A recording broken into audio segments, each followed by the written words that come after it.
the efficiencies of using wind power to create hydrogen and then burn hydrogen. We're looking at that as a storage device, as one alternative. You have to put Stirling engines on the site because it wouldn't make sense to try to transport the hydrogen. But you could put the hydrogen anywhere, but the idea is if you put hydrogen on the site and then put a Stirling engine there, you could then generate energy at the site, use the existing transmission. Columbia Gorge would be the middle east of that power. All the extra water. It does make sense now because there's not enough excess renewables to make that, but as you go to 50% RPS standard storage is the holy grail, and hydrogen is one of those options.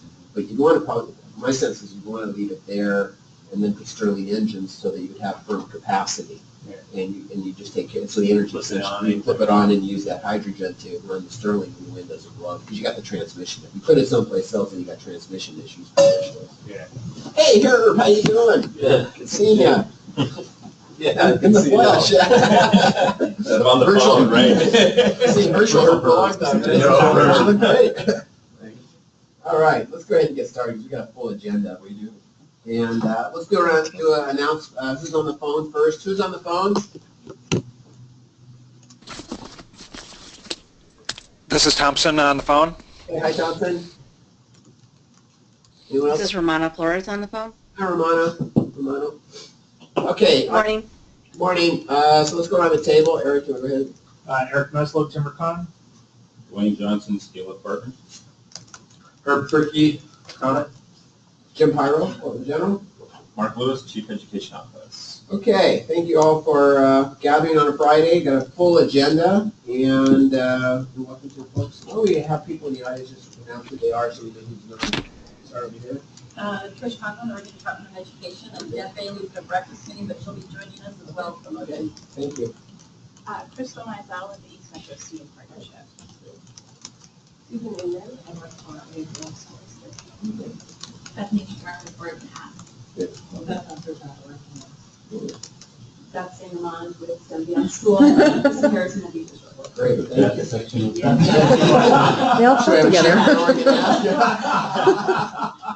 All right, so we will allow time at the end for public comment, and we may ask for some input as we go through the agenda. So with that, we're going to turn over to Mark. First, we got minutes to approve. Need to make this a little more formal as we get into more complicated discussion. So the minutes were sent out. Does anyone have any corrections or additions to the minutes? They were sent out yesterday as the packet. Anyone online or in the room have comments on the minutes? Pretty full in terms of discussion. Have a motion to approve the minutes. So motion. Second? Second. All in favor, say aye. Aye. Okay, any opposed?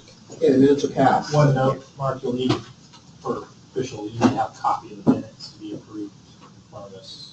No, sir. Okay, don't read the night before, right?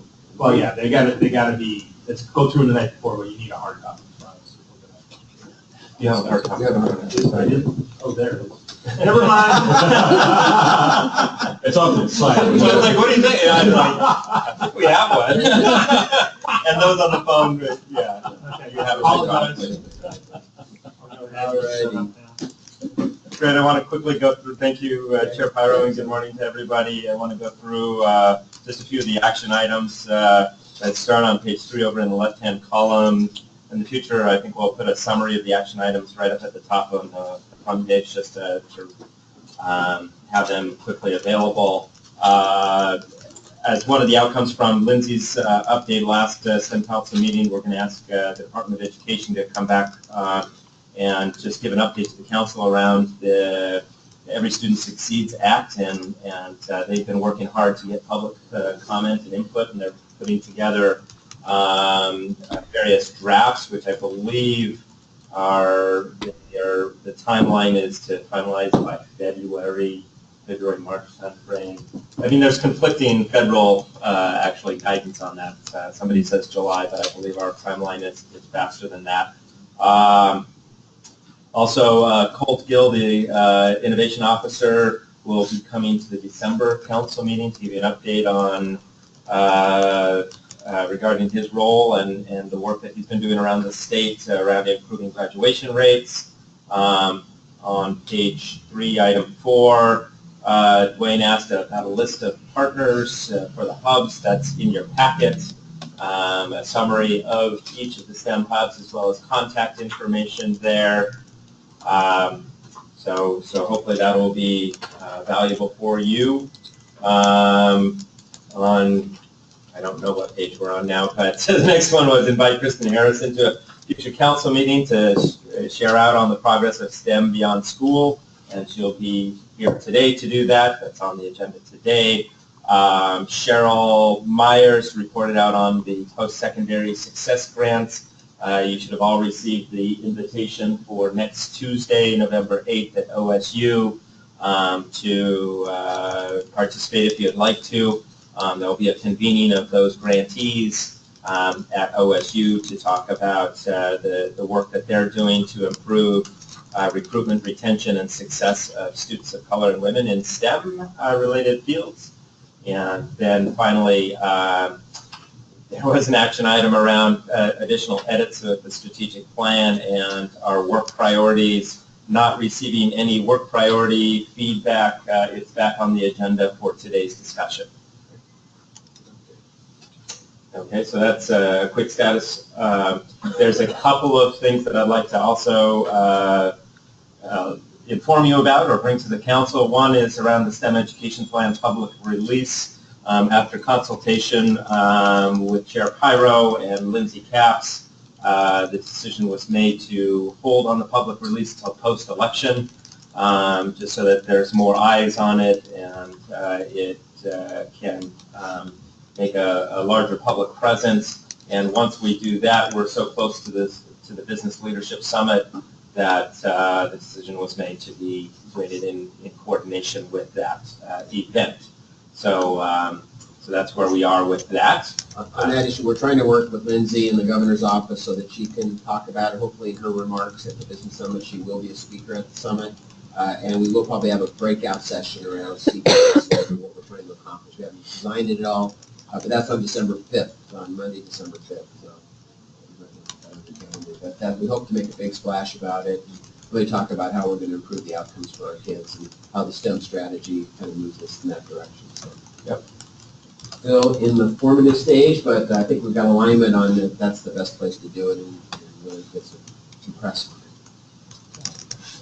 on it. One item to note, next year, August 21st, major eclipse happening. So I just wanted to put that out in the public forum here at the STEM Investment Council because I know that's on the minds of many of the STEM clubs and working with educators both in and out of school to celebrate that event.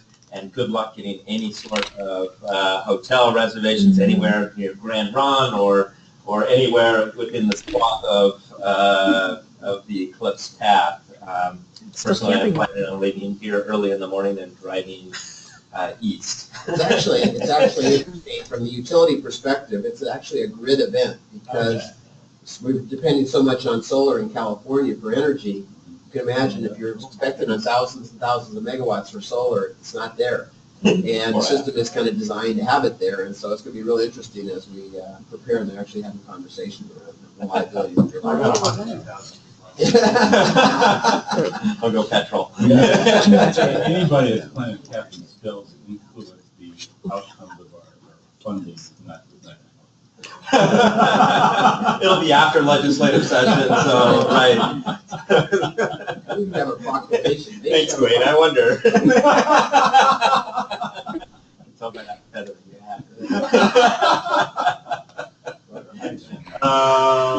and then just very, very briefly, I won't give a full report out, but several of us attended a STEM Ecosystems convening in Denver a few weeks ago. Pat Hunderzot was part of that team. Some folks from Southern Oregon, Steve Thorpe, who's addressed this council before, he was part of that, as well as two of our VISTA volunteers who are specifically associated with the STEM work. So that was a really good convening. Again, that's the STEM Funders Network that's supporting that. So a lot of the big names in philanthropy are behind that effort. And Oregon continues to be really highly visible in that work. And been asked to come back to New York next week to talk with them around what sort of leadership development skills are needed so that they can provide technical assistance to what their version of STEM are.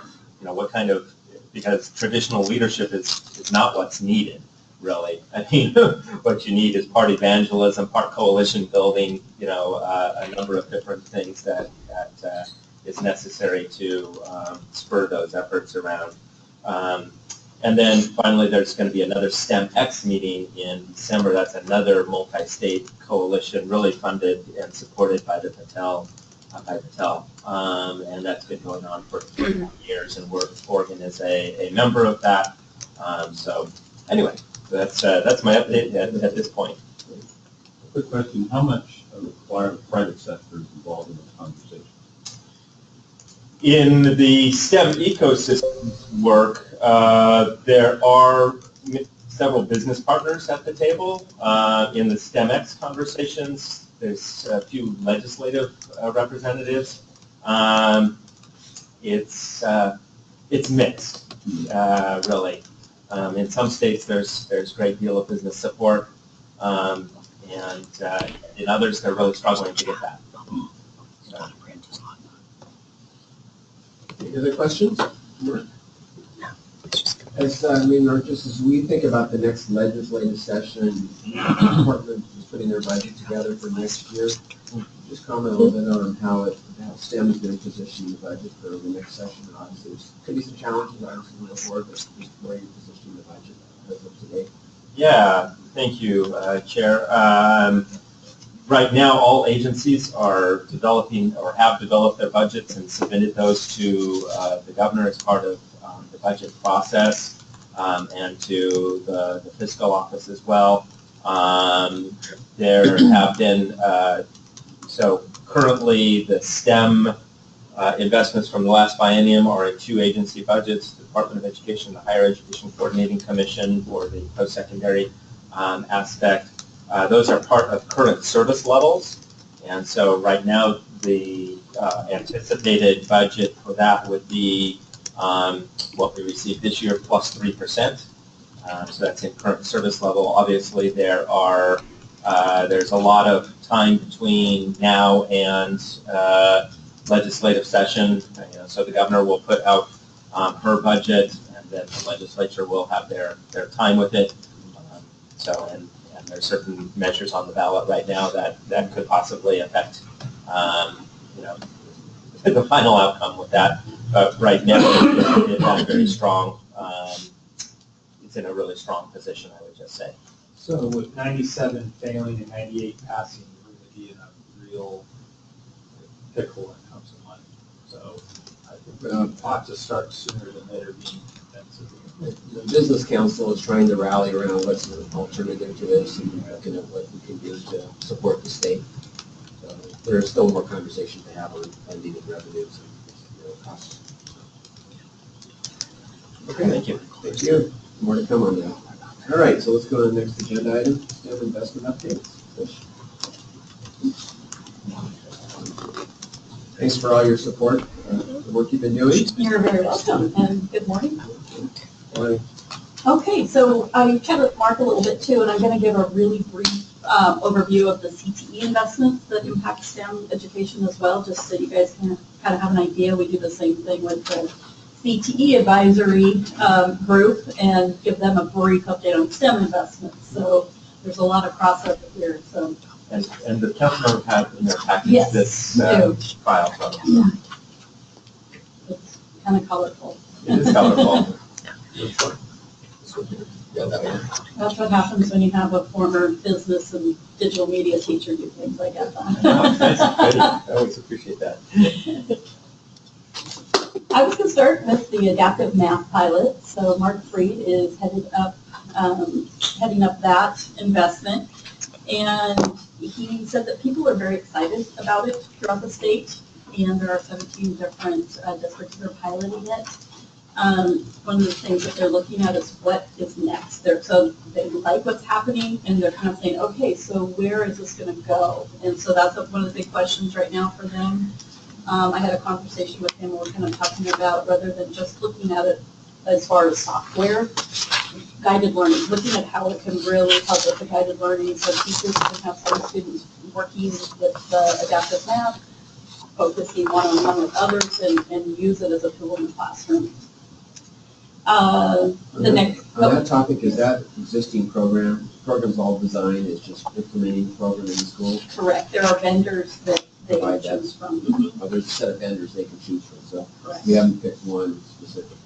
That's correct, and that's what, they're piloting the different ones. And then they're In gonna order measure to- measure outcomes and squeeze down to what are the ones that are most successful. Exactly, just kind of have a pros and cons. In order to potentially scale.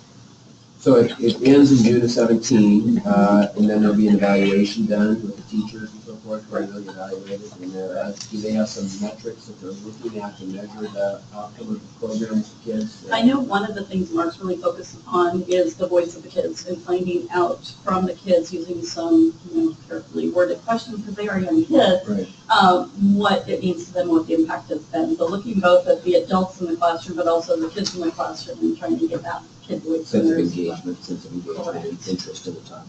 Exactly, yeah. And we know kids like to talk, so we just have to guide them to say what we need them to say. And that evaluation will be done by the Department of Education? It will be. So it's something that we're looking at, because it just was launched, the program was launched at the beginning of the year. So we need the teachers to have a chance to really get it implemented Totally. before we have that conversation. So a quick question on that, is the outcome of that, is there any outcome where there's a suggested go forward process? How will it be integrated? Yes, and I think that that's what the field is saying. Okay, well, we see things working, we like the way things are working. There were some hiccups with hardware issues, not really the software, more hardware, and infrastructure hiccups. But they want to know what's next, and so they're ready to say, okay, where do we take this now? So I think right now we're just kind of in that, we're implementing it, but there's a lot of interest in next steps and planning for that. I'm curious about how the schools will manage the technology across the entire portfolio. So, I mean, I've seen a number of schools where the hardware is there, the software might be there, it might be installed, and no one there taking care of it or knows how to. In some cases, they even turn the computers off because none of the adults know how to take care of it. They're afraid of what the kids are going to do. Well, in some schools, the kids are the ones who are actually the tech experts. Just a note for those on the phone, if you could please mute your microphones until you're able to, unless you'd like to speak and contribute. Thank you. And with the comments about kids taking care of computers, I came from Silverton High School, and there's a very strong technology program where students actually travel throughout the district and take care of the district computers. I was at Sunset High School earlier this week. Same thing, the students are doing the technology, the work on the computers in the classroom and stuff. So I think that that's a great way to build student capacity as well. I think that, and I'll be honest, that's the preferred model in my mind, that's a renewable resource. Right, but it gives the kids job skills too, and it's, so they learn how to talk to people. There's a good skill to learn. Exactly, yeah. A twofer, we got a twofer going on here. Okay, let's keep going. Okay, digital literacy, computer science. So we're gonna be featuring this grant at the December meeting, like we're featuring Symbion Schools at this meeting. So you'll hear a lot more about it. Just kind of a quick update on it right now. They're preparing for their winter professional learning communities. They have a spring conference coming up in March. Right now, they're working on training over 400 teachers in grades 7 through 12 on how to get the computer science into their curriculum, into their classrooms. Working on an increase of computer science in high school from 20 to 50%. And there's a partnership also that the state has taken up with the White House initiative called Computer Science for All, or CS for All. And so we're working with the federal initiative too. In addition, Denise has been working with the statewide digital literacy group to align curriculum and form a state plan for digital literacy and computer science. So that's work that's moving forward, but I don't really have anything to report on it. It's just work that's underway right now.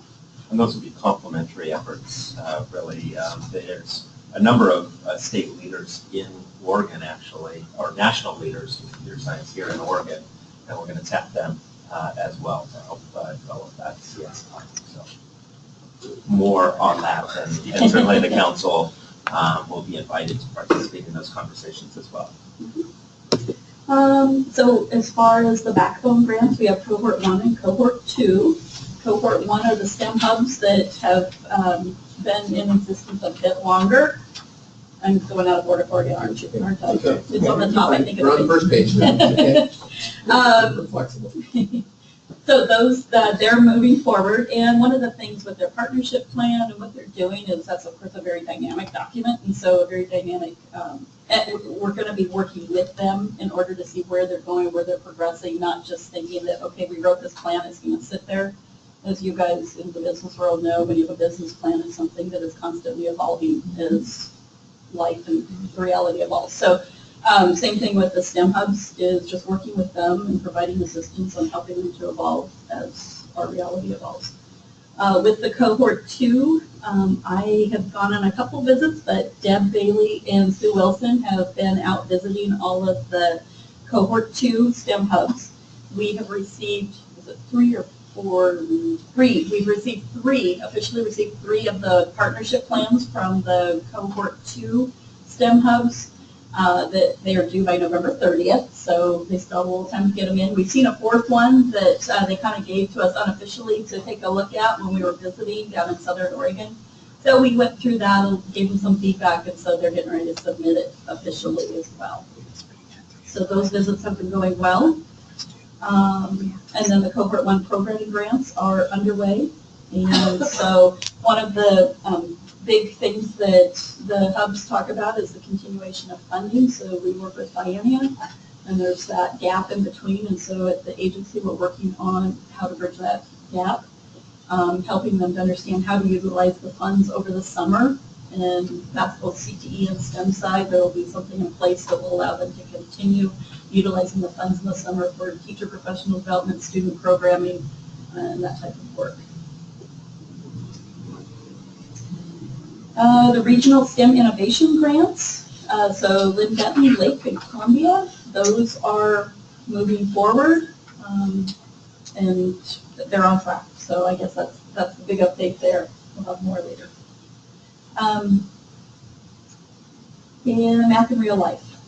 So I had an opportunity in Southern Oregon to actually go to one of the teacher trainings, and that was very exciting to see. Having been someone who actually taught math way back when, I know how kids struggle, and seeing that kids are being given an opportunity to really learn math in a way that makes sense to them because it applies to real life is exciting. I also visited or went to Phoenix or Talent Middle School, and they are doing some really neat work where there's a teacher that has a cohort of kids, 2 teachers have a cohort of kids, and the kids are learning by doing, and they have a large area that is, I can't think which call it, within the school there's an outdoor area, and the kids actually have to design what they're going to do with that. You know, whether they're going to have pollinators, because that's a big thing down there. So what plants are they going to put in there for the pollinators? How are they going to design it? The kids have to design the blueprint. So they're taking what the original school blueprint was, and then they have to decide where are they going to put the tables? How are they going to, do any sort of irrigation, all that type of stuff. So the kids will be learning their math and science through that project. And so it's pretty exciting. And the woman that's behind it down there, she's just a hard charger, and she's doing the math in real life as well. So is that going through the hubs to the schools, or the hubs actually putting on the programs? What's the delivery mechanism there? The math in real life is typically working side by side with the hubs. In this case, we just learned about a teacher who's a part of math in real life who's just doing this amazing thing in her school, so we went and saw it. So it's kind of that whole, here's a great example of what could be done, how do we scale it up, but we just have to learn what those are first. So how are the hubs using the dollars? Are they using it to, is there programs there to help them push that into the schools, or is it just supporting teachers with supplies and equipment? What's the relationship? I don't understand. For the programming dollars? Yeah. So it depends. I mean, and Or you the can math in speak real to, or the math in real life? Yeah, yeah. Okay. So a lot of that is really the teacher professional development. Okay, And working together, developing lesson plans, but doing it together as well, so that they do hands-on with each other to explore that math and how to get it to The teachers. Yeah. Teachers, yes, So it's teacher education, it's really bringing yes. teachers together in a community to talk about how to bring math into real life in the classroom. So that's where the dollars are. And so most of the dollars go to sub-costs, to release the teachers from their classroom so they can do that and then go back and implement curriculum as well. And it's really exciting. I was talking to Tom Thompson yesterday and I got goosebumps. I mean, we're talking about like in Lane County where kids are analyzing districting for equity issues, of political and school district boundaries and how that plays out for their students of color. Another in terms of Malheur County using drones and the infrared sensors on the drones, on the quadcopters to really look at thermal imaging of fields and analyzing moisture content, also doing calculations of grain storage and then asking questions about how fast it's going to market and what's the demand and whether there's going to be enough grain and the changes of that. I mean, so it's really phenomenal. I can't wait for them to come here and present to the council some of those fantastic ideas. And they're putting all those ideas online right now within their community. And then as they vet them a little bit internally, then they're going to be put on the Oregon Educator Network to be accessible to all educators in the state. So yeah, it's very cool. And I'm not going to talk to out-of-school STEM since you guys have a big old presentation about it, and I wouldn't do it any justice compared to what you're going to learn. In regards to the drone, Tom Thompson and myself at ODE, we're working with OSU and SOAR, which is an organization out in Central Oregon that works with drones. And we're working on drone professional development for teachers across the state. And so we've had one webinar, we're doing 3 webinars throughout the school year, and then we're going to have a week-long professional development opportunity for teachers from K through 12 or community college, whoever, at OSU next summer in June, and where they're going to be able to actually get their 107 license to operate drones. They're going to be learning how to use drones to teach STEM topics, and taking some of those examples that we've already seen and just spreading it out. And so that's another professional development that is coming up that is very STEM related, but not necessarily a STEM investment. That we have the revitalization grants, $21.9 million. I was at Saban-Schellenberg last week, and they have a new computer science program. Very exciting work that they're doing there. They got this perfect teacher as well. I mean, he just gets those kids excited. And then this Monday, I was at Sunset High School in Beaverton. They have a computer science program. They're bringing on an engineering program.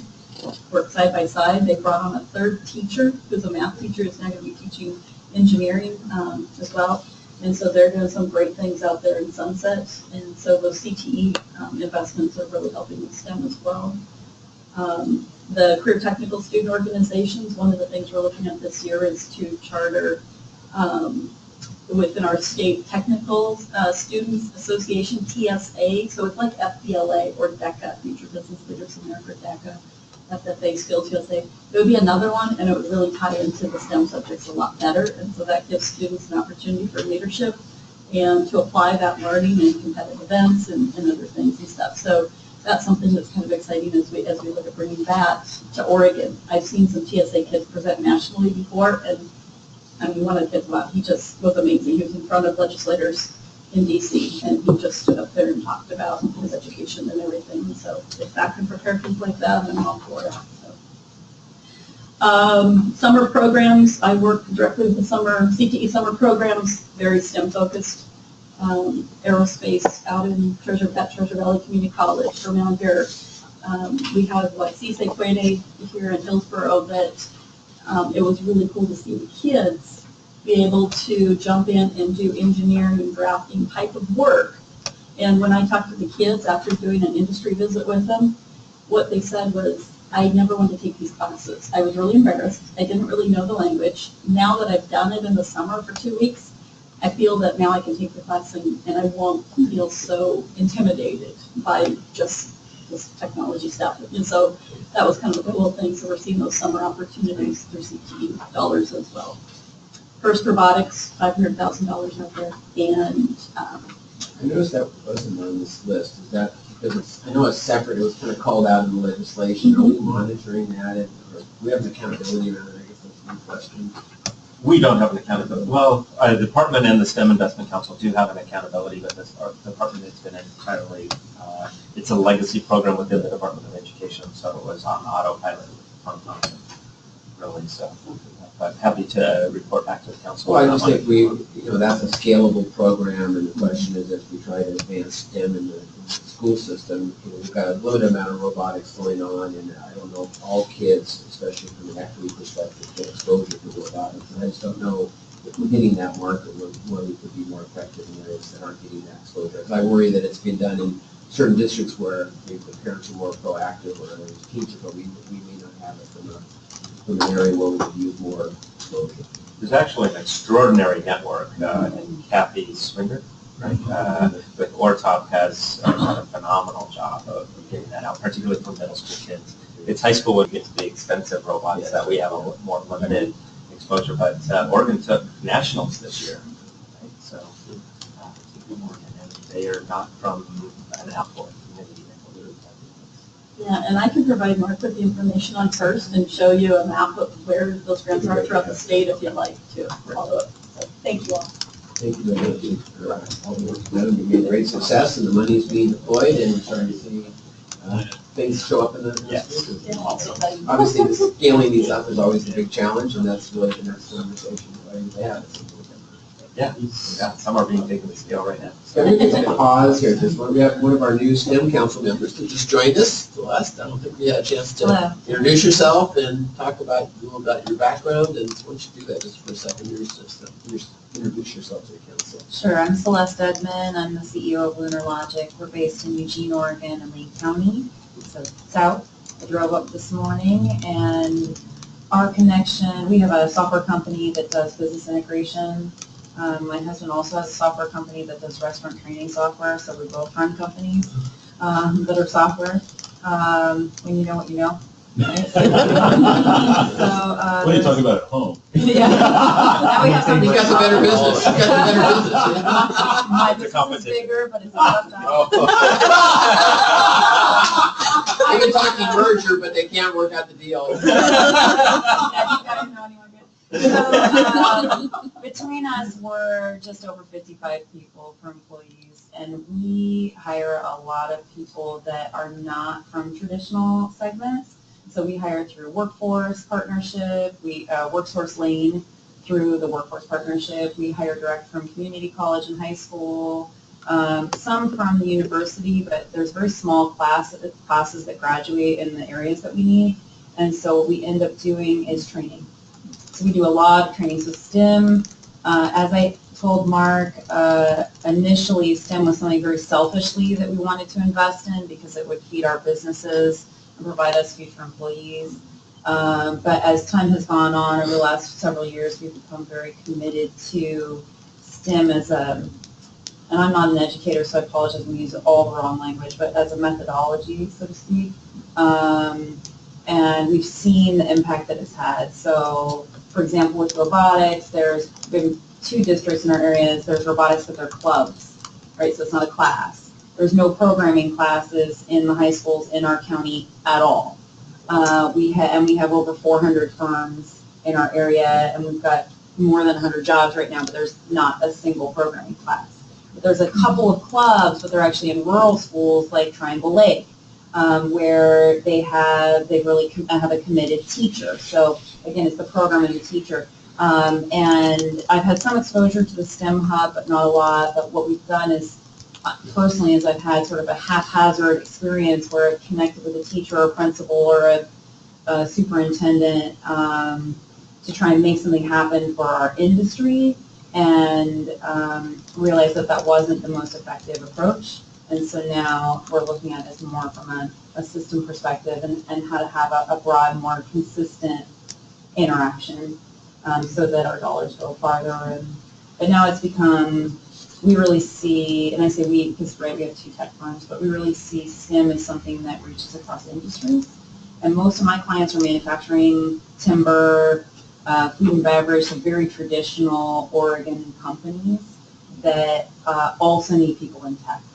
And also need mathematics skills. So it's not specific to my industry, and that's a big eye opener. So that's why I'm so excited about this. But I'm not an educator, so it's going to require a lot of education. Perfect, you're like the rest of us. The rest of us, we all think there's a different way to do it. Everyone's an educator.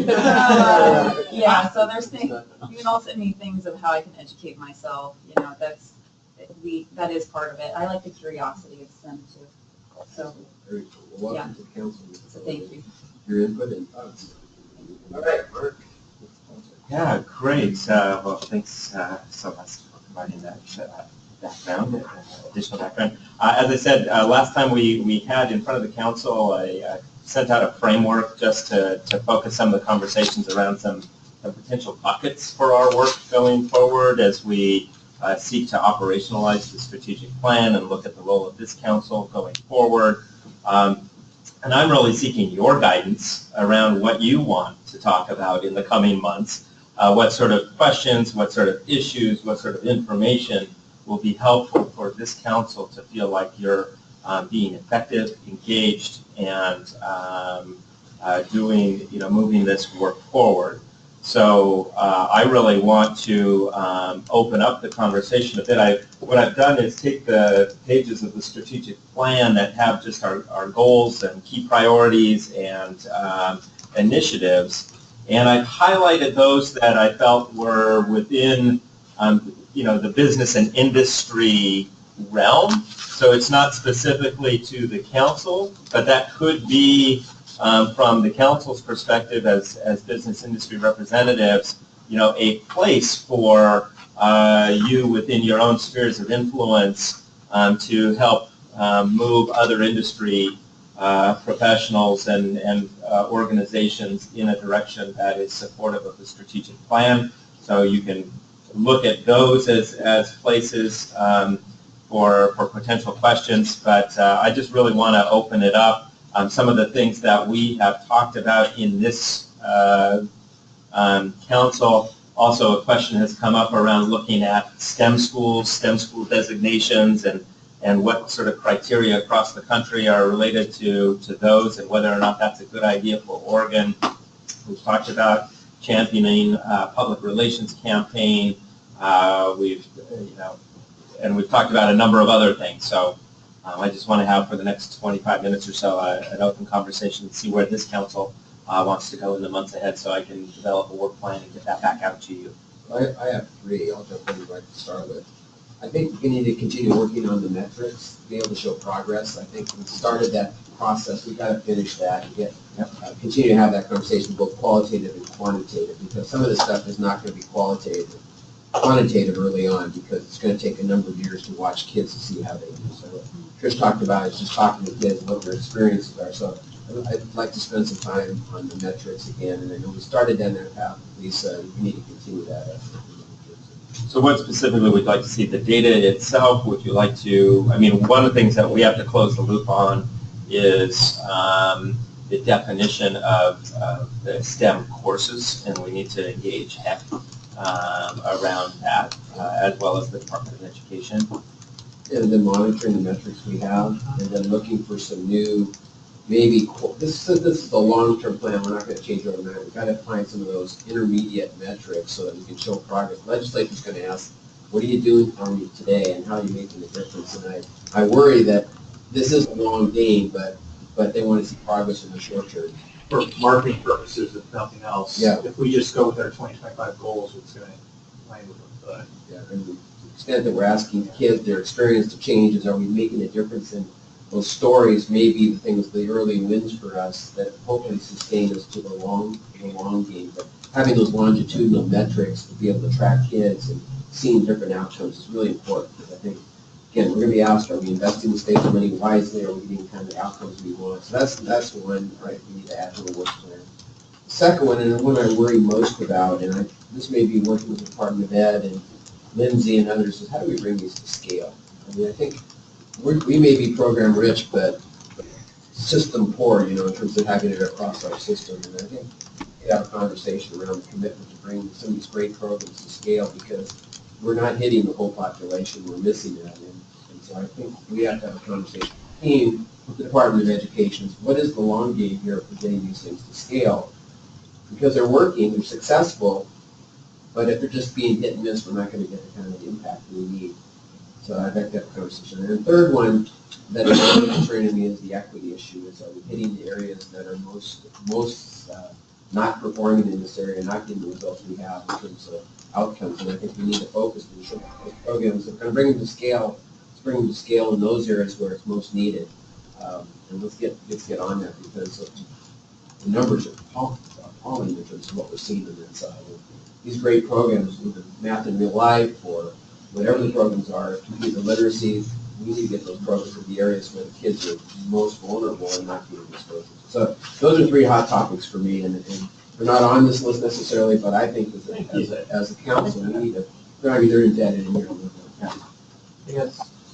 So throw on top of that, in regards to the investment oversight and monitoring side of things, I think we need to be very cautious on not over KPIing this thing as well. I'm concerned that the feedback that I've received from the hubs that we're going to almost bury them and just doing results as opposed to letting them do their work. They don't have a lot of fun. They're measure and measure and measure as opposed to actually getting out and doing some of the good work they're doing. So if we are going to put that requirement on them, and I think it is important in the beginning to set some guidelines, we might want to make sure we're funding it, funding the time, and funding the ability to do so. The other one for me is that Jim did touch on is this council structure. I think we need more members. I think we have a situation where a number of us have been on for going on 3 years. You're going to start to see people turn off or having to leave for other commitments, and we have to have enough new bodies on it.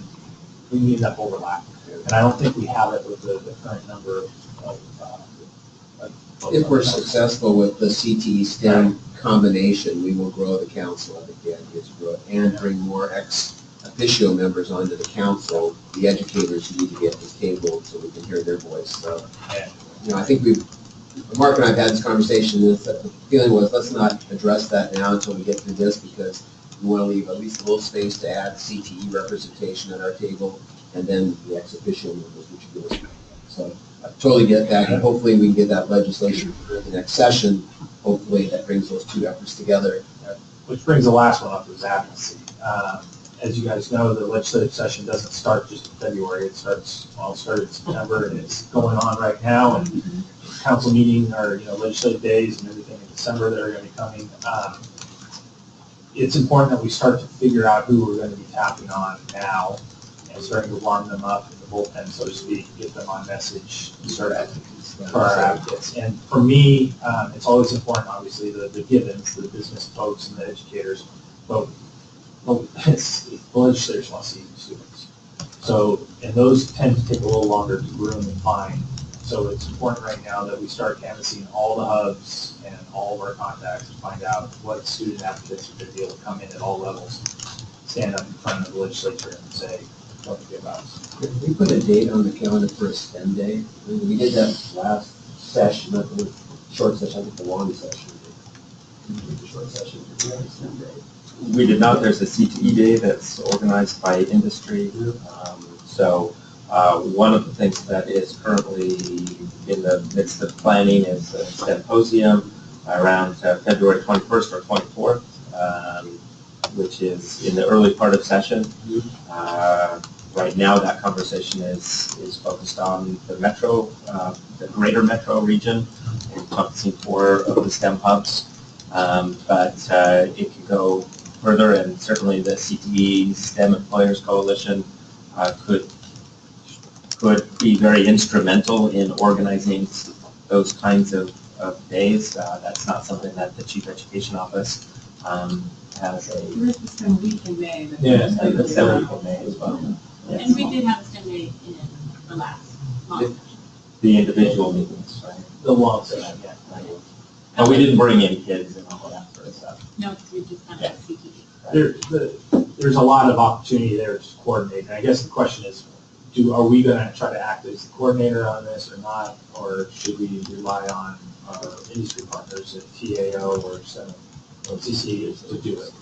Somebody needs to step up and coordinate it because, again, it'd be very impactful if it's done the right way and if you will disjoint it if it's that hot. So for example, if we wanted to start recruiting or enrolling, people in each of the STEM area districts, right? And be able to showcase what they're doing in some way, shape, or form, and out of that showcase comes somebody that's able to speak, some kids that are able to speak about what's going on in that area. Just having a conversation about how that might happen might be helpful. So on one hand, it's just a matter of being able to show what the hubs are doing. But on another, it's being able to advocate for the dollars we put back into those STEM hubs as well. And, something like that, I don't know where that would live. That'd be the education folks, it'd be hubs or whatever. It might make sense, and I know this might be a big lift with the STEM hubs, but maybe to reach out to their local legislators to invite them or do something to interact with them about what they're doing. Keep it more at the local level so they can see, because hard to bring them all together and get everyone, but at least the local hub should, at least, if they're not already involved in the STEM hub, come to a STEM hub meeting or a STEM hub, or do a presentation to their representatives in that area, the senator and the House people Well, that are there. we can help with that. I mean, we can tell them from our perspective what's going on, that, oh, by the way, this is going on in your district. Yeah, just so they see the connection. The window is very short because you have post-election Yeah. until about mid-January to get that done. Once session starts, there will be no time.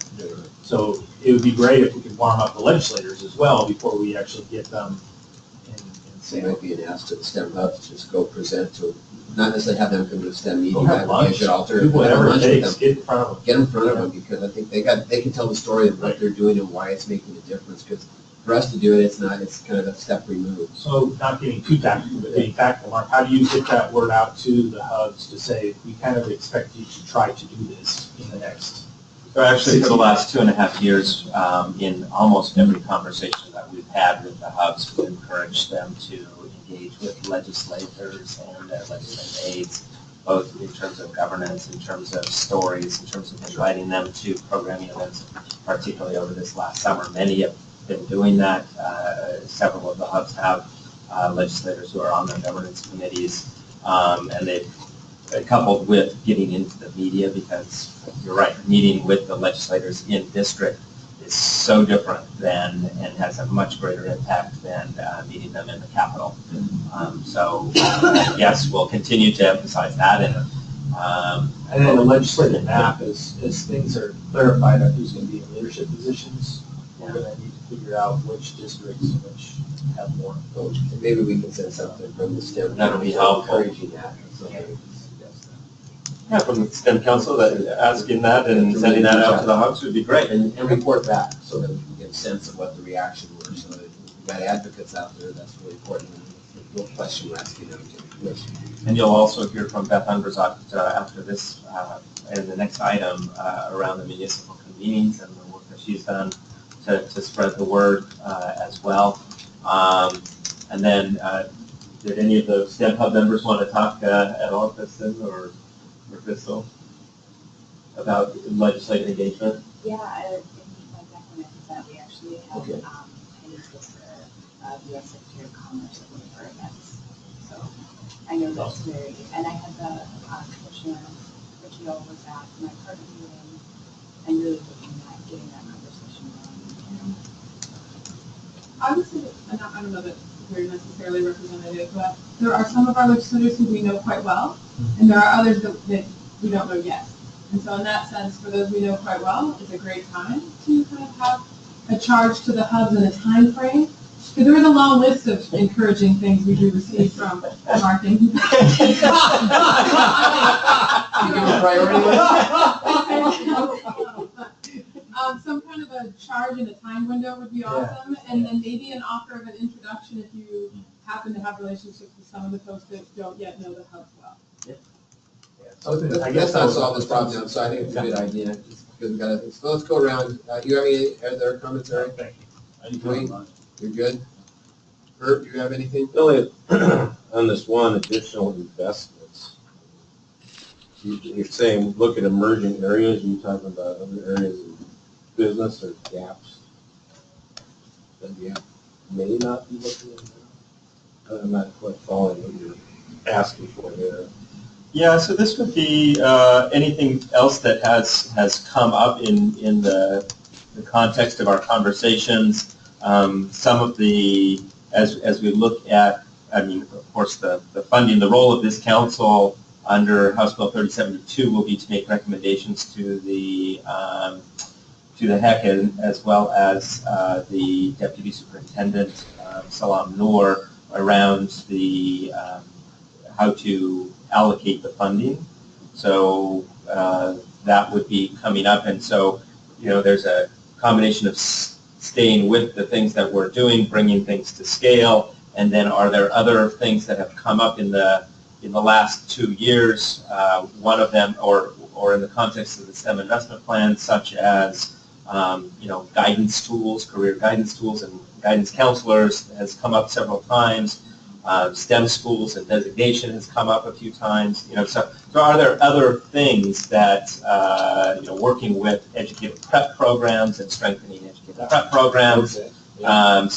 So there's a number of areas, but what are going to be our priorities? Yeah.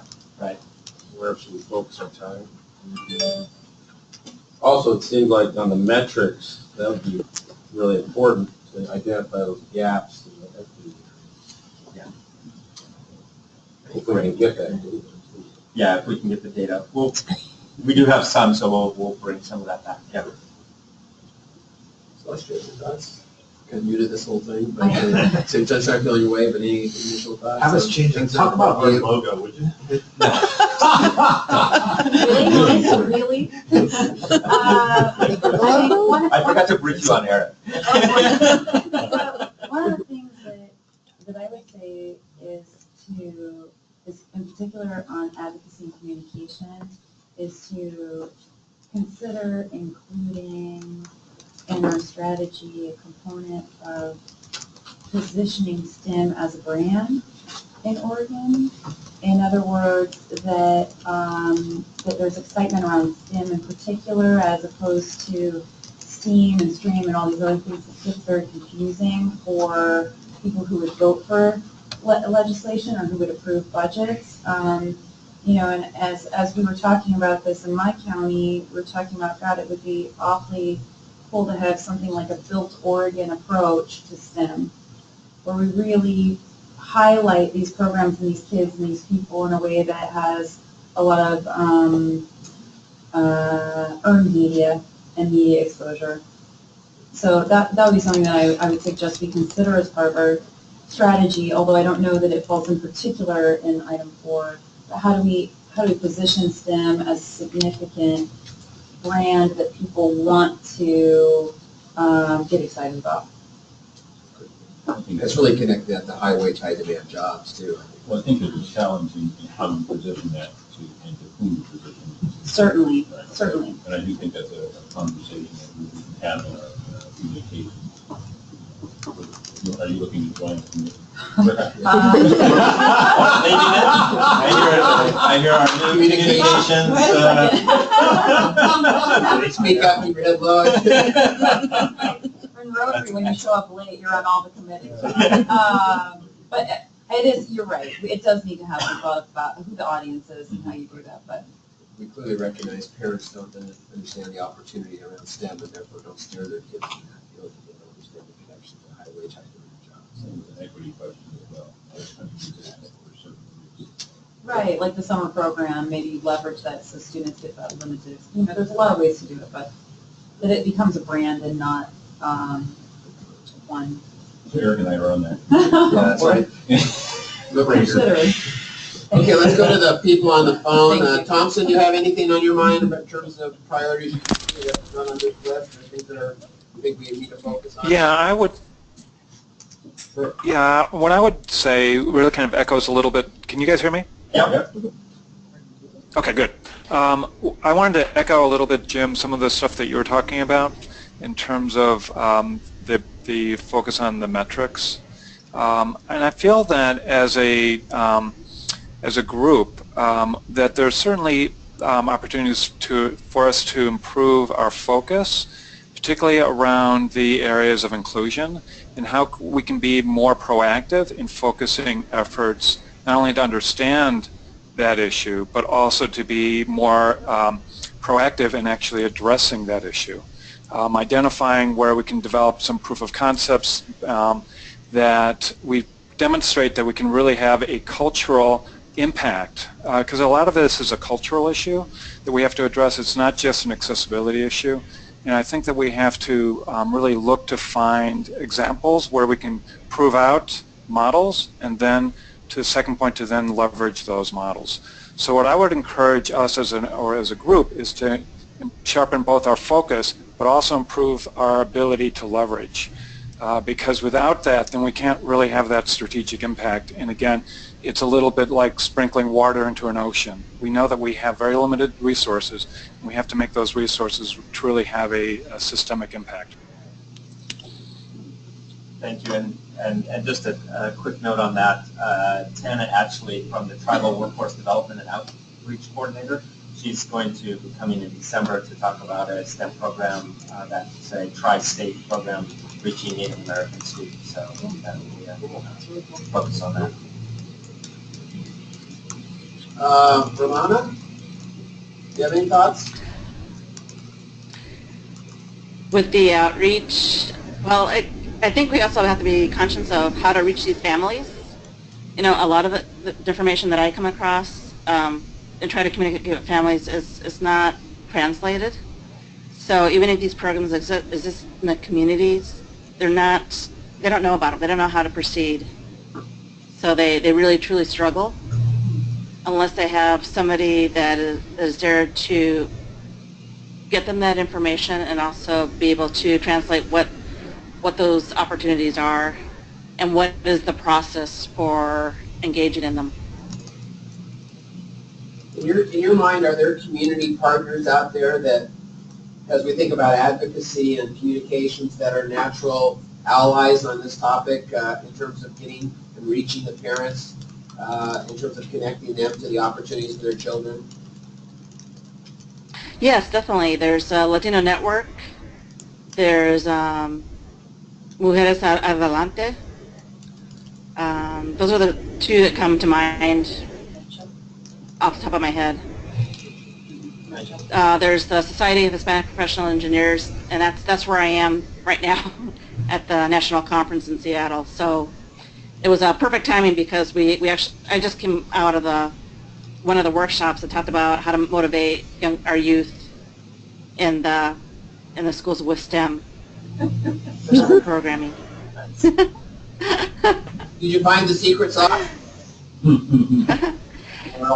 You find advocates, but it was really very impressive because it was a gentleman from a large corporation, Rockwell, that basically promoted. He made his own job. He became the STEM ambassador for Rockwell, and he's promoting the idea of giving back to the community to a packed audience of 150 students, STEM majors. So it was very inspiring. That was Jim, one. That was. Also, I'm sorry, Ramon, just, please finish. The one thing that he did communicate was just that the struggle that he actually saw in the field was just being able to, again, relay what these opportunities were, like these after-school programs. He was a big first robotics advocate. So he took a lot of it on to make sure that manuals were translated, that the parents knew, what those, permission slips, what the whole purpose was. But he became the ambassador for robotics in that area. That was it. Okay.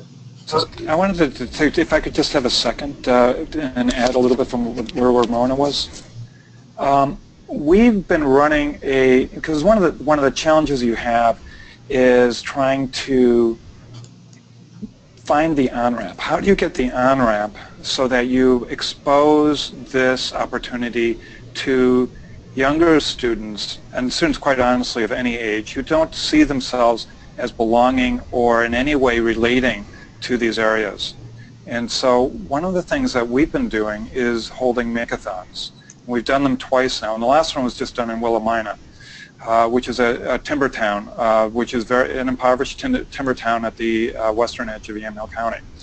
And in that, we brought in students as young as 5 and as old as 75. And in partnership with Spark Fund, we created a one-day make-a-thon where no one in that room had ever touched a line of code and no one had ever actually seen the workings of an electronic circuit. And we gave them a 3-hour boot camp, and then we, with these multi-generational teams, then had them actually deliver solutions at the end of the day. These types of events, it was a transformational event for everybody in the room, because all of a sudden they realized that they could not only do it, but that it was fun. And the piece that you have to find the joy of learning, and you have to have the joy of the experience. So a lot of it is actually creating the experience, not actually convincing people, but actually creating the experience that this is a very life-giving opportunity. And then once that door gets opened, then all of a sudden, then you just point them in the ways in which they can follow that passion. But you've got to ignite that passion. You can only do that through experience, which is why I think that the after-school programs are critical. But I think that there's multiple ways that you can actually create in very short bursts and very focused opportunities to actually open the doors to for new learners. And I'd like to add a little bit to that, and maybe the approach is to turn the whole conversation on its side, which is look at how we as a council foster inclusion statewide. Okay, so it could be an after-school program, it could be in classroom programs, it could be part of a robotics program, it could be a number of different things. But to take a look at it from an inclusion perspective and then be able to put dollars and measures across an entire portfolio of programs and services that we need to fund it, to ensure that it's happening. It goes back to a little bit what we were saying earlier, that it's easy to lose track of what's going on if it's spread across so many different areas. You know, and there may be spots of excellence that are actually happening that don't get replicated, don't get shared, and get missed. So I think this is part of what we're doing that could and should focus on that inclusion and have measures and strategies. Okay, so let's, in the interest of time, oh, did she get on? No, is she? Lisa, are you there?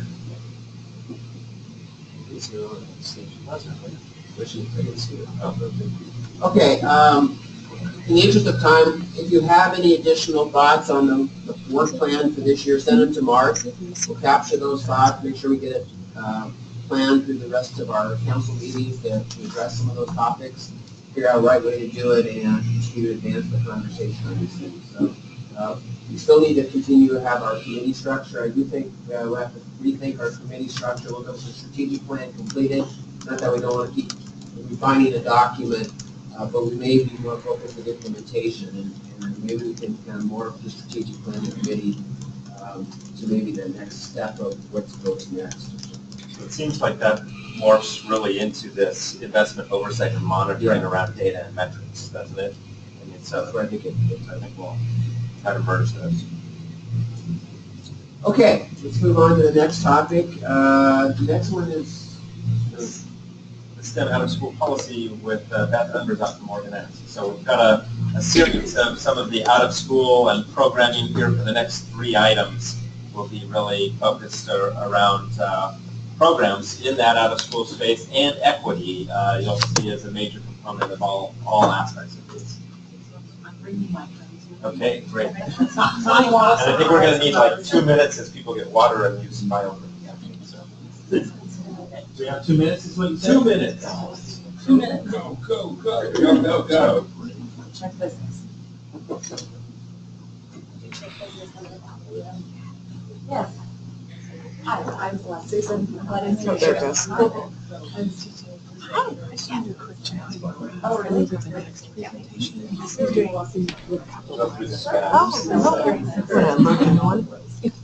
Not urgent now, since you guys are so prepared. Yeah. That's good. It's on the, it's not in a folder. You mind if we hold on to this top of the presentation? Sure. Great. And you can do it after. Yeah. I don't know the wrong one. Yeah, I understand. They're really minor in case the other one doesn't know. Okay, thank you. Thanks for your help. No worries. Okay, let's see. See if we can move this off the screen as much as possible, and this is for the next presentation. They have some minor adjustments to it, so we're not going to bring up the one on the desktop, we're going to bring the one on the next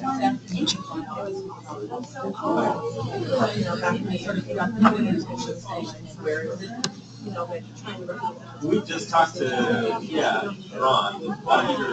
I saw. We can drag it down to the bottom. I know they wanted earlier.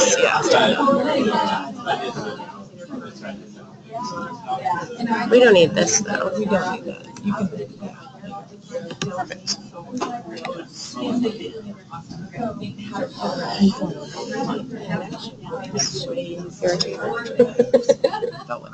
No, I just don't like doing that.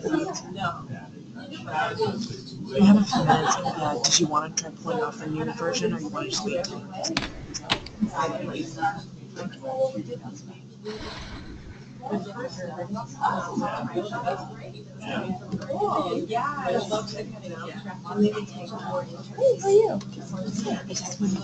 just got handed this right this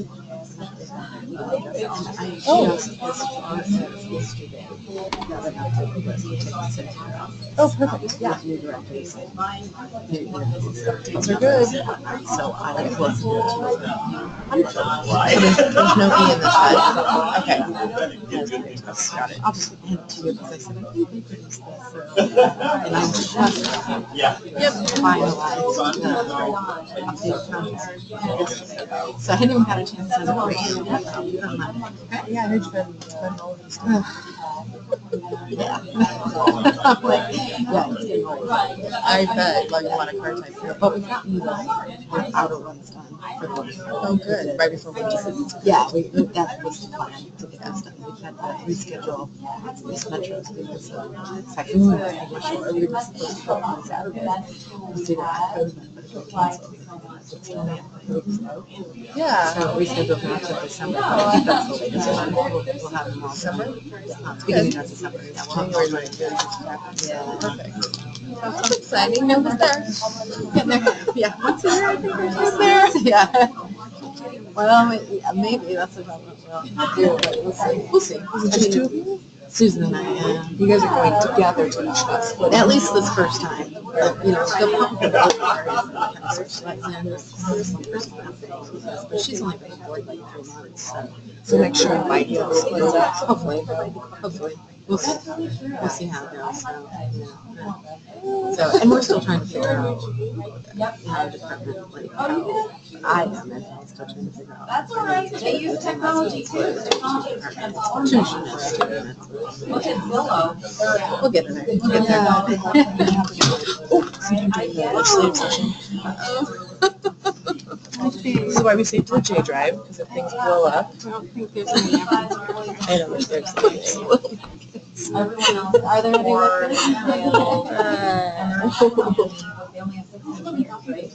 It's the coffee. It's really all engineering,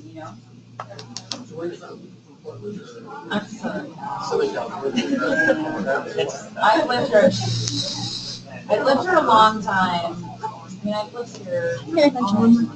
Two people joining us online when it's our two sites. No, he's able. Okay, they have the links that you have sent us. So okay, but they'll just be on for our presentation.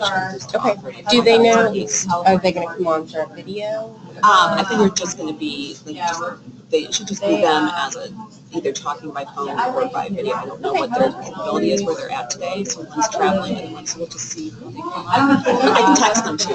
It should be fine because the speaker's right there. So awesome. They talk. Yeah. Thanks. Don't make fun of me. What'd you say? It's hard not to. I don't mind like twice in a row. I don't want to. You don't want me You see how careful I was being too? I was like, I'm just going to move this. Make sure it doesn't spill, right? No, I just like, and I like, here I know what I Okay. There's a lot of them. No more coffee for me. Oregon. I mean, almost all the schools in Buffalo. All right, I think we're gonna get back together. You know what I mean? Yeah. There's a lot of really good school districts. Oh, yeah. Yeah, their superintendent is down there. Let's go. All right, we're back on. I didn't. There you go. Okay, so, thank you. Beth Undazad on Oregon After School for Kids. So, and I brought with me two people, who is our outreach and policy person for the network, and Dr. Susan Benjamin, who is our partner in our future endeavors around ESSA. So first, we're just going to talk a little bit briefly about the last couple of months and the National League of Cities grant that we had and the travel that we did with Mark in coordinating conversations with the STEM hubs. And Bethany, bless her heart, did seven events with hundreds of people all over the state in a very, very short period of time, and kept it all organized in an incredible way. So my public gratitude for her hard work. It was really quite amazing. We had basically three different strategies. So it's the having Mark come and talk about the STEM grant. We invited mayors and elected officials from the STEM and from the areas that we were. We focused on after-school and summer programs, increasing access, STEM fluency, and increasing opportunities, and partnered with the STEM Hub so that they could highlight the work that they were doing within the local region. So it was interesting for us. We learned a lot. We did include in your packet a report about that. We did have 32 elected officials that participated.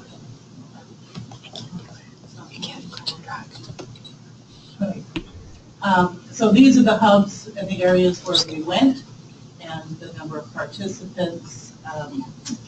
And so we hit 35 communities that came to the hubs, these conversations, and most of them were about 3 or 4 hours. And so then moving on to the work that's coming up is our ESSA and STEM integration grant. I participate in a national STEM hub group, a very wide-reaching, both researchers, some of the best researchers across the country, and industry partners and large organizations, the After School STEM Hub, funded by STEM Next. And through the projects and the work that the After School STEM Hubs have been doing, 3 different parts to it, we were offered an opportunity to work with the STEM Education Coalition. So they are the national folks that are advocating for STEM funding on the national level. And it's an exciting opportunity to have them support the work that is going on here in Oregon. And so we gave you an outline document of what we submitted to them and this grant that we just received.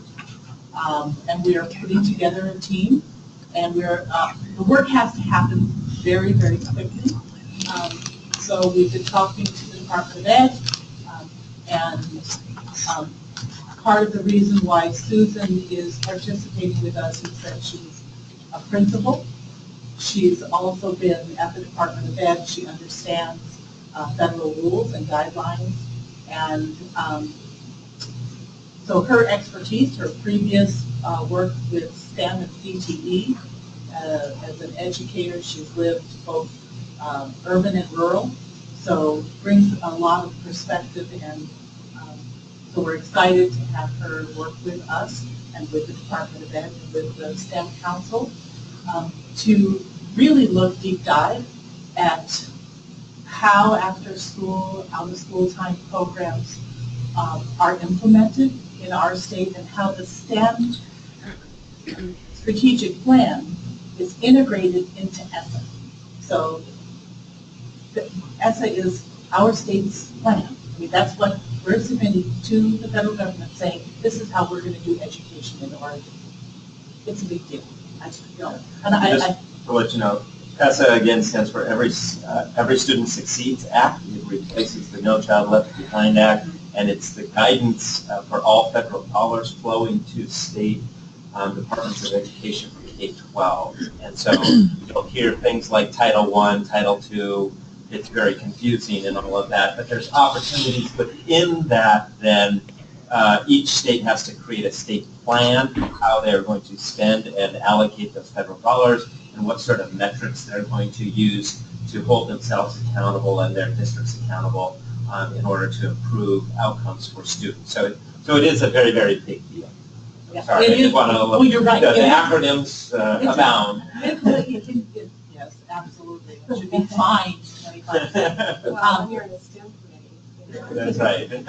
Science, technology, engineering, and math.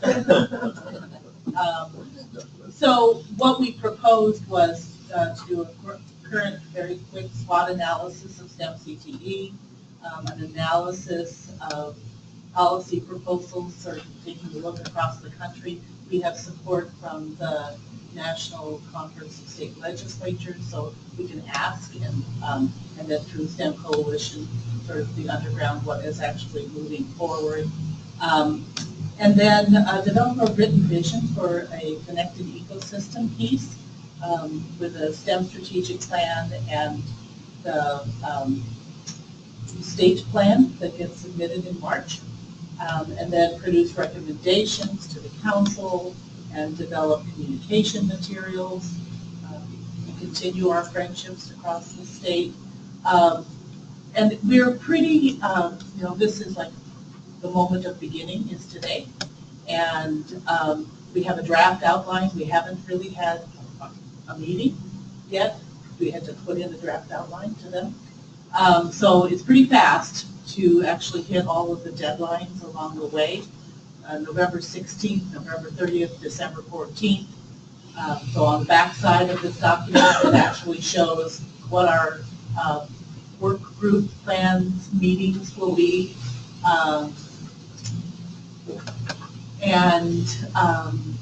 But we'll be really working closely with the Department of Ed and with Mark and with our other participants in this process to try to find those sweet spots that will help us in implementation. Sort of the new vision for education in Oregon is upon us, and we really need to take this opportunity to do that. So, you have questions? I do have a question, and maybe it's assumed here, but I think it's really important that we make sure we don't disconnect CTE and STEM. Oh, absolutely. That they're integrated, that they're part of the continuum, they're one and the same, and so we don't create this. Some legislators think they're separate, other people think that they're different things, they track kids. We've got to make sure this is an integrated approach and that they're one and the same, and let kids then go wherever they want to go as they migrate through the system. And we just need to continue to foster this idea that it's all together and it's all applied learning and action. And there's several summer learning programs in CTE as well. And so working with Laura Roach perhaps to get some of those practitioners from those programs as well as some of our Sembion School and other major players. That would be great. And so in the audience is Carla Wade, Department of Ed. The department's working on a digital literacy plan. So there will be other components to it. We just, at this point, don't know yet, but we've already talked to the department, to Teresa Richards, about CTE. So we're on it. Would it be appropriate to include elements of higher education in that work group? Perhaps. Yeah. So, I mean, OSU's got their Center of STEM Excellence there at the School of Ed, right? And PhD's working on STEM at the very highest level. And we did invite, currently, at least John Paul has the invitation to join from the center there. Okay. You because of his NSF work. Yeah. So we're particularly interested in that. Are there any groups leading or representing inclusion and conversation?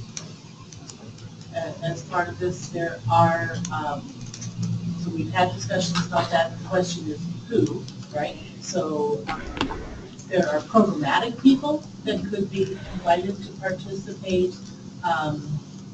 So we're still in the forming phase. So if you have recommendations, absolutely. So you're looking for like practitioners out there doing it? A little bit, but not, because policy can often tend to be kind of boring for people who do programs. I think it's somebody like SCI or something like that, where they're operating. Coalition. Yeah, coalition, or, Kairos, Khalid that, or all of them. Khalid, Khalid, yeah. yeah, Khalid would be good, because she's a Policies policy. as well as practitioners. Yes, that would be great. Well, if nothing else, to be able to review, as a reviewer, you might think of doing it, but having, if she's so busy, get her as a reviewer of the documents, so her eyes are on it, she can bring that lens to the conversation. So important. And I guess that brings a broader question, is as you develop this, STEM Council is one audience, and how do you think about reaching other audiences to get input on what you're putting together? Assume that you've got some type of We definitely will create that process. Our sketchy sketch of how we're going to do this over a short period of time. But we start this afternoon. But we will be doing some kind of, so we will do a legislative conversation. Ledge Day is starting December, and so we have December, January opportunity. And we will be looking for sort of how that conversation can evolve, because really we want them to understand the importance. We are going to continue our outreach and conversations with elected officials across the state. Once the STEM plan is released, we will continue to do that. And then the STEM Education Coalition is there to be our support. And so they have offered a wide variety of, we just need to ask. And so they have partners that are within our state and would really like their partners to participate in some way. So these are industry partners that are part of the STEM Education Coalition. And then we will be doing, with STEM Education Coalition, advocacy on the national level. So we've already created some conversations with our legislators. Senator Wyden and I had a conversation day before yesterday, and they're thinking about submitting a STEM bill, so we're trying to help them say what would really be helpful and work. And then Senator Murphy has already done that. We've got some conversations coming up with them. So it's kind of up and across. Yeah. But and working closely with the department to help support real world, real action. It's great to have plans, but how do we implement them? So that's what we're going to talk about. And anyone, if you have time, are welcome to join. We will be doing virtual meetings, so you can sit at your desk and participate. And do you have any funders involved in this effort? currently, just the Overdeck Foundation has given us funding. No, but I mean in terms of actual funders. Yeah. Oregon Community Foundation, is going to be present. Yeah. That's great, because we need to have them, and obviously they've got some money for STEM as part of the settlement, and so the Oracle, and so they're trying to figure out their lens and direction, and so there might be a natural fit to those programs that are successful and those funds that are there. And in our plan, we do have going to the state board, so if that's appropriate, we will go to the state board and share with them. But because of timing, we had to just really shove it forward. And the great thing is that this is being developed alongside of ODE, so, and with them as a key partner, because it is their plan, right? They have the responsibility, so this is an opportunity to impact and shape that and to broaden that plan to be more inclusive. So it's really exciting. Thank you so much for that. It Any was other an questions? instantaneous opportunity, so. Other questions? Council, you want to have any questions? Okay, thank you very much. I'll be excited to see what's going to happen. Obviously, this is an important part of the child's educational experience, and they're not always in school, so out of school is a good time to get. Yeah, 80%. Yeah, that's right. Okay, next item on our agenda is the food semester. Yeah, the STEM Beyond School, Assistant Harrison. You bet. This is the new one. That's the new one. Thank you for having us. I'm Kristen Harrison, co-director of the Portland Metro STEM Partnership. Happy to have with me Beth St. Amand, who's the program coordinator for the STEM Beyond School project. So she's the statewide coordinator. Do you want to also introduce her? Yes, so we have other of our partners joining us today. So Ramona is actually on our partnership team. So she's one of your council members, and she is our parent-family representative and STEM industry advisor for STEM industries, engineering, and underserved populations as part of this project. So she'll say a few words at the end of the presentation, kind of her experience with this. And we also have Todd Williver from Lincoln County on the line and Stacia Ryder from Curry County on the line. They're both two different sites that have gotten funding through this project, and they'll offer just a few minutes on what they are doing and how this has allowed them to do different things with their programming. So STEM Beyond School was the statewide ODE STEM Innovation Grant. This is just a quick overview. It was hatched by Portland Metro STEM and OSU Extension. At the time of application, there were 6 STEM hubs, while the others were in review. So we also worked with those STEM hubs very closely in the development of the plan. We are now happy to include all 11 STEM hubs and have sites within all of those regions and engagement with those hubs. So short on what is STEM Beyond School. We know here 75 community organizations. We likely exceed that. Keeping count is a fun opportunity. It essentially involves 2 major components, both the providing of programming at 33 sites around the state. And this programming is youth-driven out-of-school STEM. So it all occurs out-of-school time, and it predominantly occurs off-school grounds. So this idea of STEM Beyond School is not just after school time at school. It's kind of blowing the doors open on that. There is also no fixed curriculum, so we support the sites in meeting the interests of their students with hands-on, minds-on, student-driven programming. In addition, we have formed and are supporting an educators' community of practice. So we challenge these sites to adjust their programming to the interests of the students. So we're adjusting our support of those educators to their needs. So again, it's how do we really, really do this well and meet the needs of every individual kid in all of these different locations. So the community of practice, it's a place to share resources, make connections, as well as professional development and project ideas, down to the activity level and again, much more broadly. So those are the 2 components, providing programming and supporting educators. So here is the requirement to our sites, 70 hours of programming, so big dose.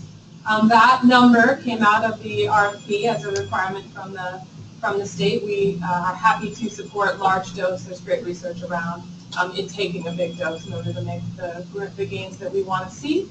The range for kids, 4th through 8th grade, underserved youth, out of school time and off school grounds. So 4th through 8th grade, we do have some programming that's targeting 4th and 5th, others 7th and 8th, in 6th grade depending on where they are in their schools. So not everyone is covering the entire 4th through 8th grade swath at their site. It really depends on what is a good fit for them. Also, is the requirement of aligning to core content standards. So this is NGSS for those of us who live in EduLand, Next Generation Science Standards for those of you who don't, Common Core state standards in math. So predominantly, we are seeing the NGSS as the lead there. Those include science standards and engineering standards. So we have a lot of engineering occurring around the state, as well as what you might consider classic science. And then math is a little bit like a vegetable that you sneak in. Purees. So, but they are, it is standards aligned, and really, again, flexing to the interests of the students. So this is not us telling them what's interesting to them. How are you defining? Yeah. How are you defining underserved? Thank you for that question. We actually are using the definition that the Department of Education provided for us, and that includes students who receive free and reduced lunch, kids of color, English language learners, and students with disabilities.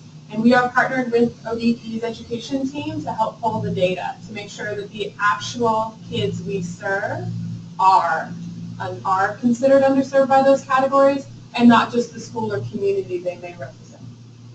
And the 70 hours is per student? On a site-by-site, kid-by-kid basis. Over how long a period? We launched, some programs launched in the summer of 2016. All programs launch in the fall of 2016, and they finish summer 2017. So we've already been granted an extension from the department to support kids during summer 2017. So August 30th would be the hard stop. But given the predominantly off-school grounds, those summer opportunities are just delicious. So we try to guarantee that extension out of the gate, and we're happy to have the department support us. Are those out-of-school programs getting support from your office or other business partners? The out-of-school programs there's some interesting partnerships, which we'll actually jump to right here. So in many cases, in almost all cases, every site has partnerships. So if we look at Eastern, so we've divided the state into 4 regions. So the Eastern is sort of the Eastern third as a vertical stripe, if you imagine the map, imagine the Oregon map that way. We have 6 sites out there in Eastern, and here's a few of the kind of core partners there. So OSU Extension's 4-H program was a very core partner for us. They have presence and programming in all sites around the state. So those who are moving or have already shifted towards science and applied science and engineering, those are really make up some of our core partners there. In addition, providing programming in LeGrand and Baker through the Get Outside program. Again, how do you take that kind of adventure of getting outside and couple it with STEM opportunities? Eastern Oregon University, core partner there, and then Wallowa Resources is doing some really great work supporting kids in Wallowa. And again, who we're noting as partners here, all of the school districts and related schools are partners, but we only note schools and districts when they are providers. So when we say STEM Beyond School, this is not teachers after school leading much of this. So you'll see that we have our other community partners supporting the leading of that programming. Given the challenge to have the educators participate in the community of practice and the opportunities to learn, teachers don't have time. They really don't. And to do that kind of planning, preparation, etc. Oftentimes as well, in the out-of-school time, those non-school days are really key because parents are wondering, what do I do with my kid on the non-school days? So having our underserved youth have great opportunities on those days are really key. By definition, teachers aren't working on those days. Or they're required to do grading conferences. You can sort of imagine how that works out. Are the programs being done in the school so the kids don't have to commute? So the school's providing space then? In many, many cases, the schools are providing space for some after-school time, again, for the very reason you noted, because the kids are there. However, there are other community centers that the kids can get to easily or where they already congregate. So we really tried to say, where are they already? Where do kids go already? A lot of our kids who can really benefit from programs like this don't want to stay at school a moment longer. So it's not always at school, after school, but also really having those field opportunities and other really to get off school grounds opportunities. But yes, transportation on a daily basis is just cost prohibitive. For Central Oregon, we have 5 sites, and here's a few of those partners there. Yeah. What question do you have anything going on there? We do have, Mount Hood County is providing some programming. It doesn't fit on school parlors. I'm not sure the exact location of that, but through 4-H. And they're working, most of the students in our cohort are part of the migrant worker community, and so they kind of decided to look at the science of farming. That's the first place they're going.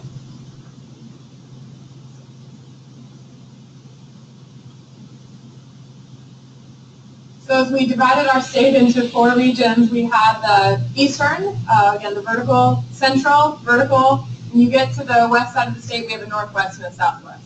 So if you think south of Salem and draw a horizontal line in your mind on the map, so this is south of that. So there are 10 sites in the southwest region, and we are going to get to hear from a couple folks talking about their specific sites.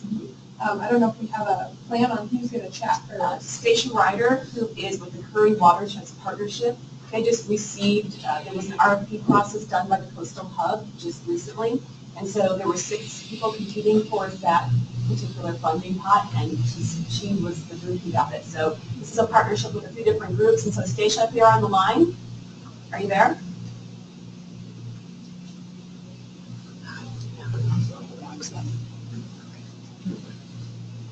She might be on mute. Yeah. There she is. Here we are. Hi, Stacia.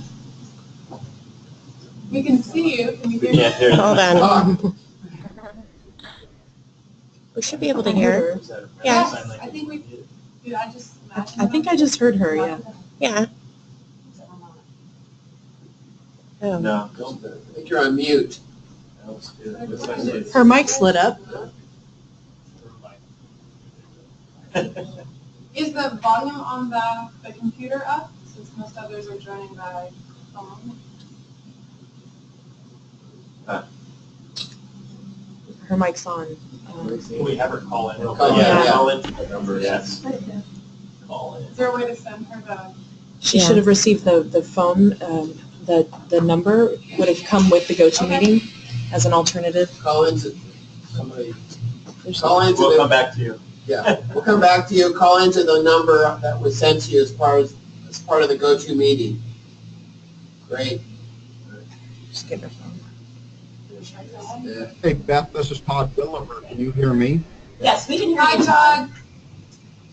Todd Wilbur, program for Hi, Lincoln County. Go ahead, Todd. Thank you, Mark. My audio isn't very good either, but if you can hear me, I can tap dance for a minute while Stacia calls in on her phone. I can give you a little update of our Oregon State University Lincoln County 4-H Youth Development Program. This program for us has been very good. As most of you probably know, 4-H Youth Development is heavily vested in free choice learning and experiential learning, and this has sort of combined those components and allowed us to significantly increase capacity in our little county that's very underserved. Our free and reduced rate in our schools is approaching 80% county-wide, and so we have a huge underserved audience that really is able to benefit from this program. In my program in particular, I took the tact of really looking where I could leverage the money, and got a horrible echo down.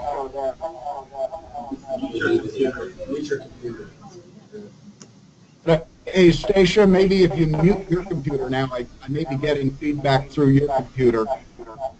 I'm going to turn my volume down, which means I won't be able to get questions for a moment, but hopefully I'll be able to talk through the echo there. So anyway, I was able to take sort of two different tacks to really leverage that resource, I think, very, very well in our little county. The first was we had partnered for a couple of years in some small ways. Yeah. School provider that had great success in the Depot Bay area called Neighbors for Kids.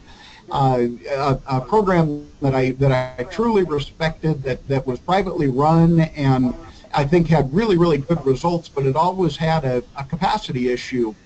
And the infusion of some of this grant money was really made it able for us to kind of kickstart some of that program and expand the capacity of their STEM education in that beyond schools or outside of schools environment. And it was really, I think, bang for the buck. I'm very pleased with what we're able to accomplish there. The second area that I expanded into, we had a partnership with our local school district in the 21st Century Schools program that had sort of reduced over the years and had phased out this year. And that gave us the opportunity to really just seamlessly transition right into an after-school program of our own. We had the facility, we had the instructors already set up from the instructors that we had employed for the after-school program, and it really allowed us just to really transition into that program and immediately have an underserved base that was hungry for that STEM education. Looking at really sort of the bigger picture, what I'm excited about, and from the 4-H youth development side, this really gives us an opportunity to showcase a lot of the life skill development that we work in 4-H so hard to accomplish. There's a lot of talk right now about building 21st century competencies and fostering STEM identity within youth. And this really gives us a platform or a base where we can kind of start with that foundation in mind and then grow from there. And I think of course we're young in the program, but I really have great hopes and aspirations for where this is going. I think at least in the case of our little county, this has really been very beneficial. I'll turn my volume back up. I'm not sure I'll be able to questions with the quality of the audio, but I'll sure try. Thank you so much, Todd. Thank you so much, Todd. Not going to Stacia, are you available?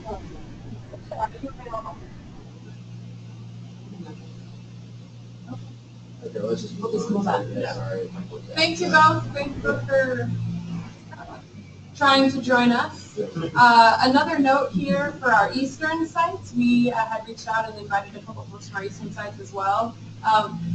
Might be surprising that many, if not most, school districts in the eastern region don't have school on Fridays, and so our providers are programming now.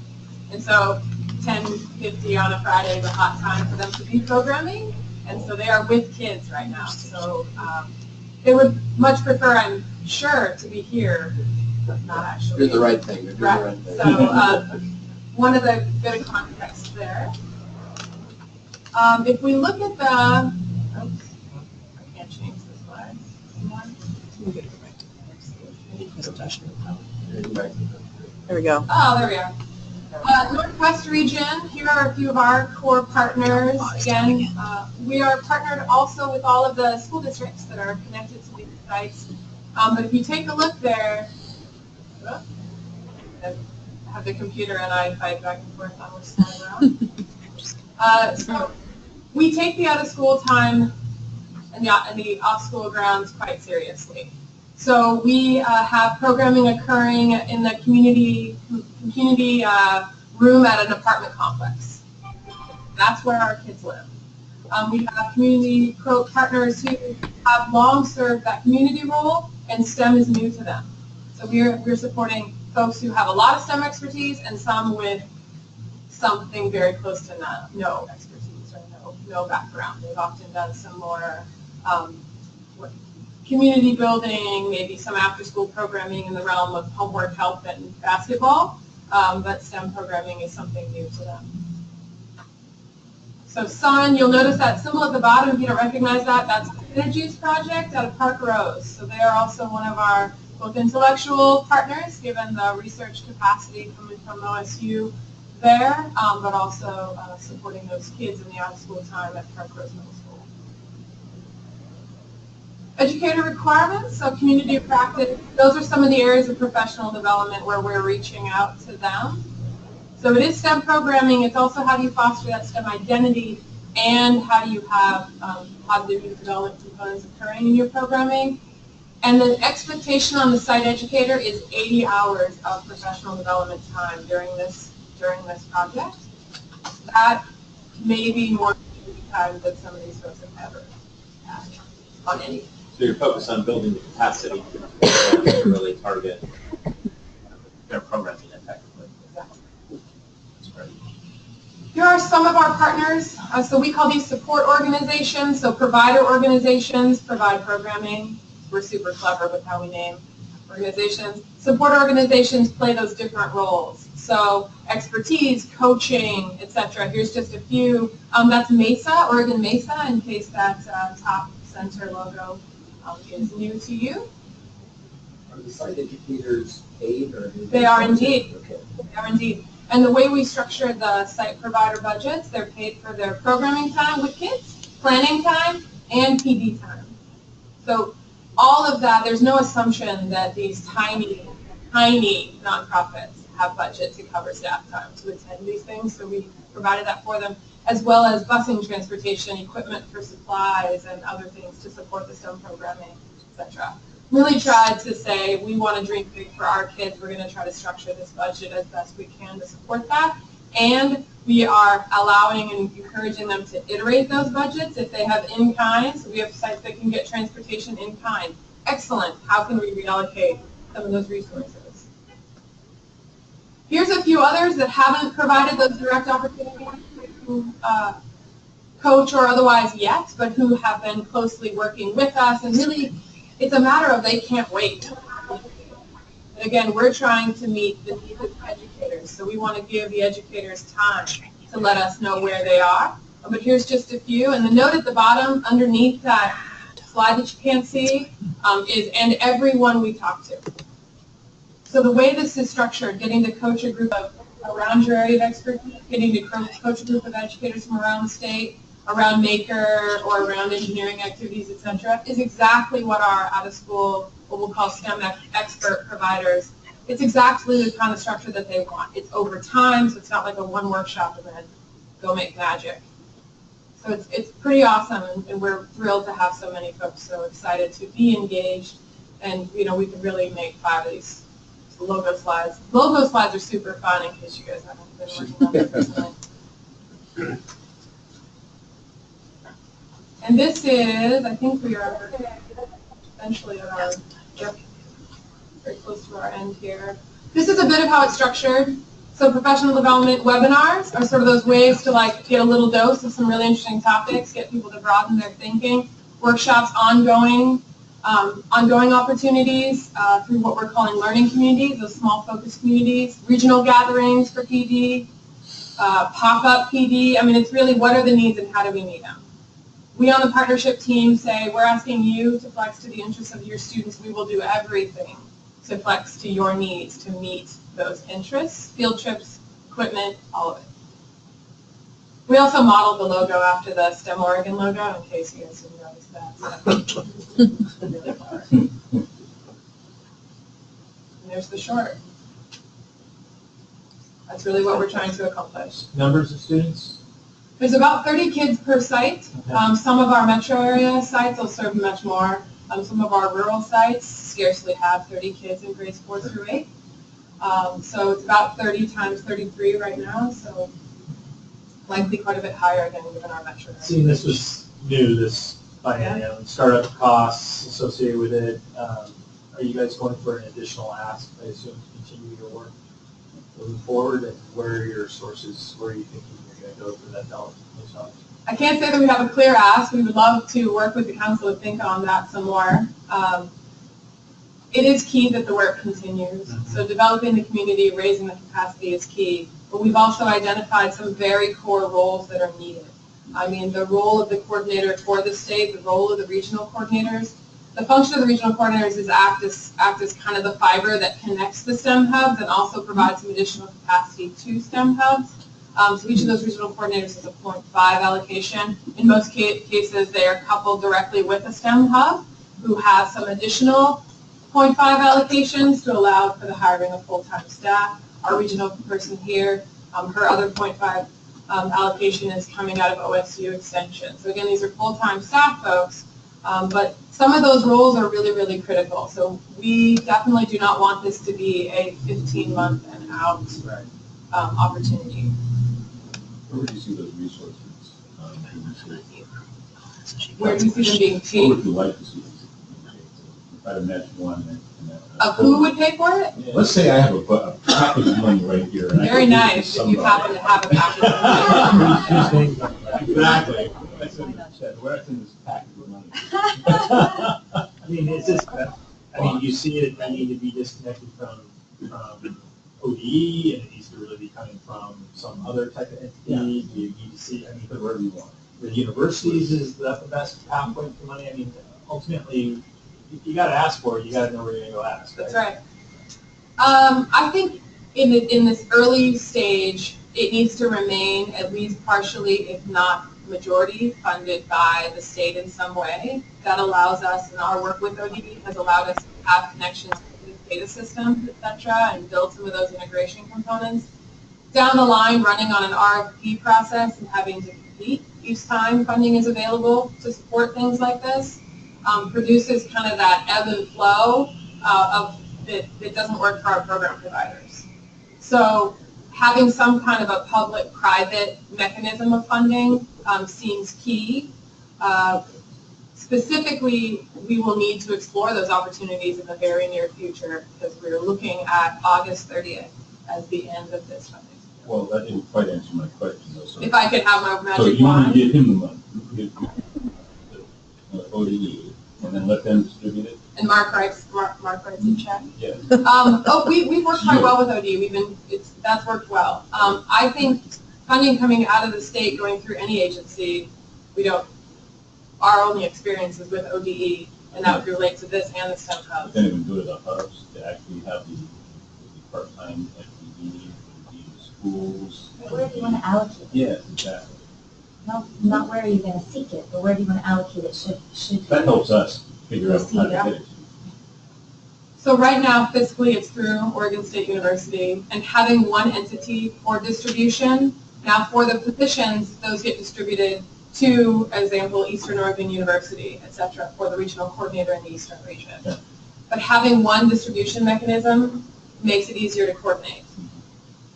I'm imagining, in fact, have to deal with it distributed through 11 STEM hubs. A bit of a nightmare there. I think you talked about size. So what is the ultimate size of a program like this? There's definitely an untapped need. I mean, we had, seeing when the hubs who did the RFP or RFQ processes, they had more people who wanted to do it than they could give money to. So the goal is to grow it. To what point does it grow and can still support people in this robust way? So I think that's a question that we'd like to keep exploring, to see that, because you don't want to lose, if you're asking people to do something new and innovative and move their programming to this dynamic model, you want to make sure you can support them doing that. And you want to do it in a way that's not an unfunded mandate for them. And you really want to make them feel that they have, someone who has their back. And so that's what this great for do with the current process that we have. So allocation to sites, in case you period, or the identification of sites. We worked with the original, or the cohort 1 STEM hubs to identify, and OSU Extension identified the original sites, which is about 15 at the time of application. We also earmarked to the region, and then once those regions, those STEM hub regions, the STEM hubs worked with whatever their process was to identify the sites. And we basically said, as long as it meets the requirements, allocate within your regions as you like. So we had the coastal hub and the Central Oregon hub do an RFP process for those sites. Others used additional or other kind of partner mechanisms in Southern Oregon, Lane, Eastern. All of the hubs were a part of the identification of sites. So this was not a OSU or Portland Metro STEM saying this is how you should allocate the sites within your regions. It wasn't top down. No. And it's not the metro area trying to tell the rest of the state how it is, because that's not how it goes.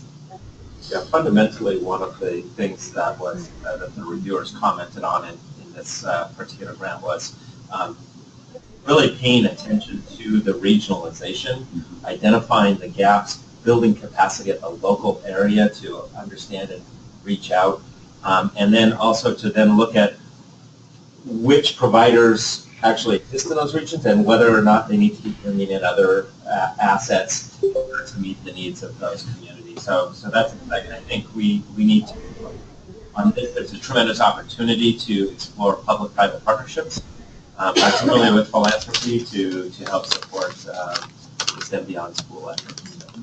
And I just wonder if Romana might have a comment about the partnerships, because she has been involved in many different aspects of Yeah, this. we're going to make it quick then. We have somebody else calling in from Washington, D.C. Okay, Romana, just a quick comment. Oh, sure. A couple of programs that I was able to do with Portland Community College was really vital to the community, because we were able to reach 4 to 5 schools. We had a STEM conference on one no-school day that between 50 and 60 students were able to attend. It was an all-day event. We had multiple workshops being run by industry partners and also 4-H.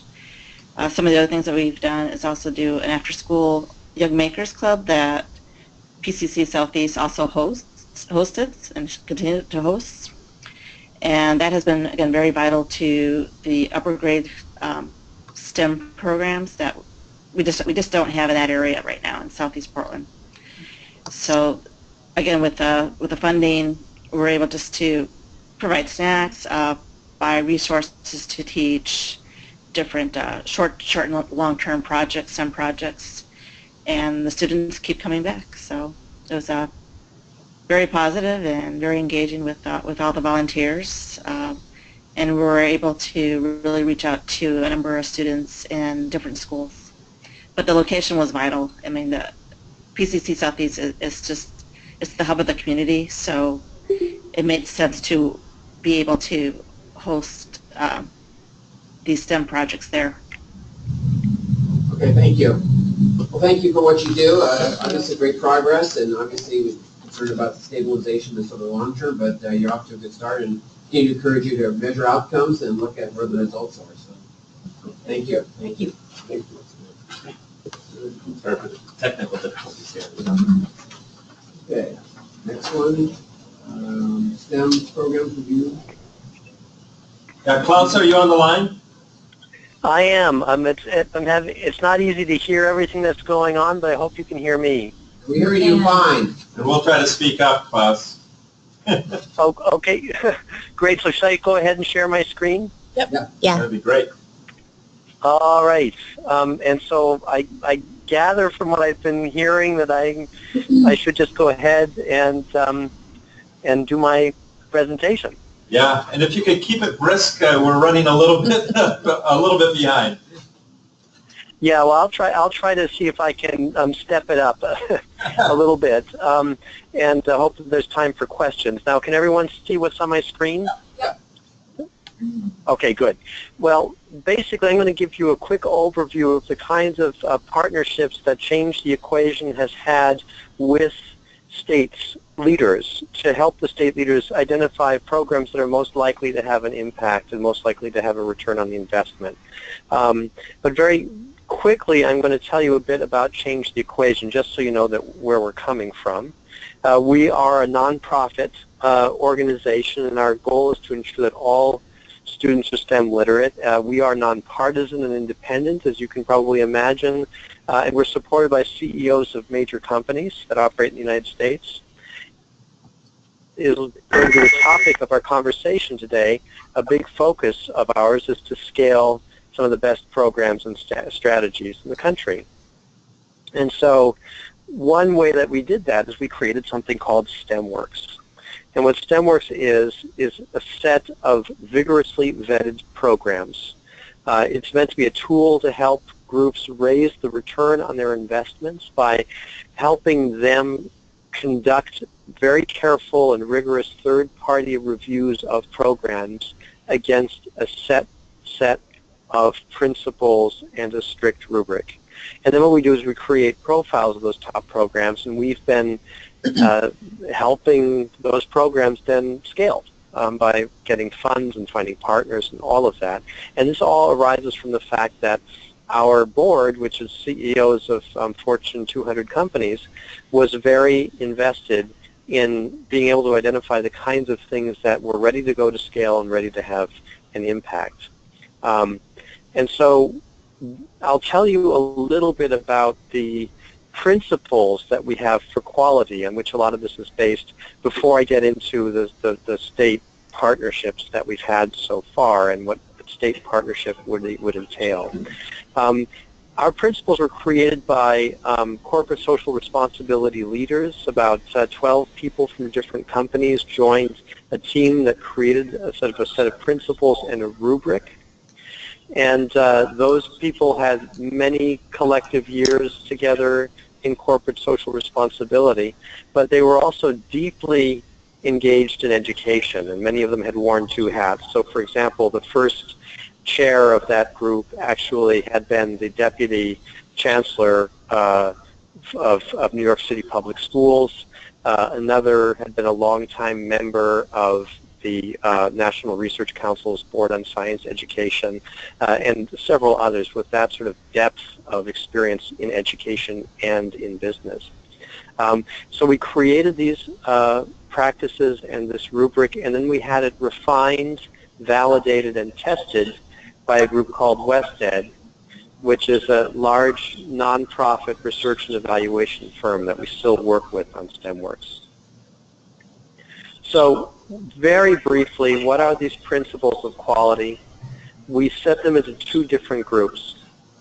First was what we called overarching principles. In other words, those are principles that we think would hold no matter what kind of program you're trying to support. First of all, there had to be a very well-defined need. Programs have to be able to define exactly what need it is they're addressing, and that helps them develop the theory of action to address it most effectively. Secondly, there had to be rigorous evaluation and outcomes. That is, of course, very, very important and one of the hardest things to find in programs these days, and I think always has been. The third is the programs had to prove that they're sustainable. That includes things like budget, like partnerships, like being able to understand the political environment they work in, and a number of other factors. The fourth is they wanted to demonstrate replication and scalability. So a program might be great where it is. We'd like to see that it can be great in other places too and be implemented with real fidelity. The fifth piece was high-impact partnerships. We like to see programs that can establish partnerships with other organizations that actually make up perhaps for some things the programs themselves can't bring to the table. And then the sixth of these overarching principles was that they have the capacity to meet their goals, which is pretty important. Do you have the staff to do it? Do you have the organizational structure to do it? And then we have four specific principles for STEM. One is that there has to be challenging and relevant content. That means that you have to have high expectations. It has to be aligned to standards. It has to be recognized according to a lot of the most recent research on what established good STEM content really should be. There should be strong STEM practices, and here we really took the definition for strong STEM practices from the National Research Council's work on this at the National Academies of Science. Third is that there should be some sense of inspiration, that you can inspire students to pursue STEM. And fourth, we like programs that actually address the needs of groups that are currently underrepresented in STEM. Now that can be girls, students of color, English language learners, students with disabilities, among others. I should stress that programs don't have to knock it out of the park on every one of these principles. So there might be some programs that are very strong in inspiration, for example, but they're not really intended to teach or somehow impart STEM content. And that's okay. And I'll talk a little bit later about how these things are scored so that we admit some programs into the STEMworks database and others don't get admitted.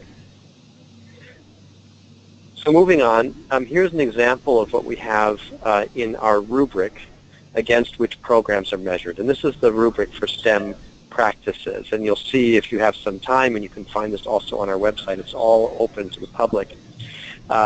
You can find that we're very, very close here to what the National Research Council defined as strong STEM practices and also embedded in their framework for the next generation science standards. So when we ask people to respond to this, that is to say programs that are applying to get into this honor roll of effective programs, we expect them to show that they are somewhere on the scale from accomplished to developing. So for example, an accomplished program really realizes the best vision. So in this case, the program is actually prompting participants to be innovative and having them create new ideas and products in an unscripted fashion, right? So that's the highest bar. Those that are just developing, right, they might discuss innovation, for example, but they don't really use it to create new ideas or products. So that means you got good intentions, but you're not really all the way there yet. And undeveloped there suggests that, in fact, you haven't really addressed the issue at all. And we find quite a few programs that haven't really addressed these issues. So there's a pretty strong array of choices under each part of this rubric, and I know that many of you have exposure to rubrics and you know how they operate. But what's very critical is we require programs that apply to STEMWorks, in addition to showing why it is they would rate themselves, for example, as accomplished in any given principle, they also have to give sample evidence. They have to prove it. And they have to show how it is in their explanations of their self-rating that they're actually proving with evidence specifically that they are in fact reaching that high bar. And a lot of programs don't make it because of the lack of evidence to prove their claims. So this is a rigorous application process. It all happens online. And what we ask programs to do under each section of the design principles rubric is first rate themselves, and most programs will rate themselves accomplished on each principle. Next, they have to explain their self-ratings very clearly. And then finally, they have to upload evidence, as I mentioned before, to support the self-rating. And the self-rating should be very clear about what evidence they're using to support it. So it's quite rigorous, and it's quite hard for people simply to get by on assertion. So we've also created then a rigorous review process whereby reviewers can review these applications, and it's also in the back end of our database. In other words, it's an online review platform. And it allows reviewers actually to review together on a single platform programs that apply. We require at least 2 reviewers for each program. We will have reviewers actually indicate where they disagree with the applicants to the programs that are applying under the rubric. And then finally, programs have to write fairly specific feedback for the applicants about why it is they disagree. Because STEMWorks is intended not only to recognize very strong STEM programs, it's also meant to recognize, or rather help programs that haven't reached the bar improve. And we're developing that aspect of STEMWorks, in fact, further in the coming year. So as I mentioned, every program gets feedback, and some programs use that feedback to improve themselves and then reapply and make it in that way. This has been a very selective process since we started in 2012. It's somewhere around 30% of applicants that have been admitted. Some are admitted as promising, which isn't all the way to the top bar, but still quite strong. And some are admitted as accomplished. And then all these programs have to recertify after 3 to 4 years because we want to make sure that our appraisals of the programs are current. So what it takes to get accomplished is fairly rigorous, but you can actually slip in a few areas. You have to get the highest rating in at least 7 out of 10 principles. You shouldn't get the lowest rating in any of them. You need to have an accomplished rating. That's the highest rating in the principle for need, because you're just demonstrating why it is you exist, right? And you also have to have the highest rating in at least one of the following: STEM content, STEM practices, or inspiration. because otherwise one could argue you're not really a STEM program. And I know this is all going very quickly. You know, I'd be happy to share other materials, and we also have these explanations online. Klaus, we have about To be promising it. Klaus, we have about 4 Yes. more minutes for you. Could you kind of speed along here a little bit, hit the high points, and go slide by slide? Okay, well, maybe I'll just get into the question of how the states partner with us, all right? So there are other ways to get into promising, but the idea is that we've partnered with states to help states themselves identify programs that are most likely to have a return on their investments. And so we've done this by working with the states to train the state's reviewers. So the state will have its own reviewers, and those reviewers will work with our platform to identify programs that actually meet the highest bar and are most worthy of investment. States then can also add additional questions to STEMWorks that are very specific to their own state's needs about things like state scaling needs, for example. And that way they can make very tailored decisions about what kinds of programs they want perhaps to invest in. So what states have to provide to do this is they have to provide reviewers who can identify time to review these programs. They have to provide some sort of an administrator who can coordinate this review process in the state. And then they have to reach out to STEM program providers so that people actually apply to the process. They can't alter our STEMWorks rubric because we need to be consistent across the nation, but they can add principles, as I've mentioned. Now, what we at CTEQ, at Change the Equation, provide is this online application and review portal. We train state reviewers to go through this process in a fairly rigorous training. We provide technical and assistance and support to the state partners so that the whole application and review process works quite well. And then we provide quality control at the end to ensure that standards are being held consistent and that they're high standards across. This whole process takes about 4 months from start to finish, from just preparing a review website that we tailor to the state down to the finishing touches. We've done this with 6 states already, which I have on the screen before you. And this year, we actually do charge a little bit, but not much money for all of this. This year we charged $5,000 for everything. That's because we're being subsidized by a funder, the very generous support of Overdeck Family Foundation. In coming years, we may have to raise that a bit to make it a cost recovery for us, which would be about $20,000 to $25,000. But as you can see, this is not a moneymaker for us. Our goal is to expand the reach of really strong STEM programs and to help empower partners to identify those programs in a rigorous but also relatively simple way. And so we're eager to partner with people in Oregon. And I'll leave it with that and be happy to answer any questions. So I'm reading from all this. This is just a certification program. People bring their programs to you. You certify them as being, whatever standard they are, and that kind of gives them a gold seal in terms of how they might advance those programs, both locally and nationally. Yes, that's right. We do that. Our reviews are conducted by WestEd, and programs apply, and we basically say, yes, you've reached the high bar that we've set, and that allows us as a group to promote those programs, as you said, locally and nationally. And so we've helped programs secure a good deal of funding. And then we've done that with states so that states can use our process and our training to do the same thing. Any questions from the council? Okay, well, thank you, Klaus. That's very interesting and something to think about. One last question. Can you go to your site?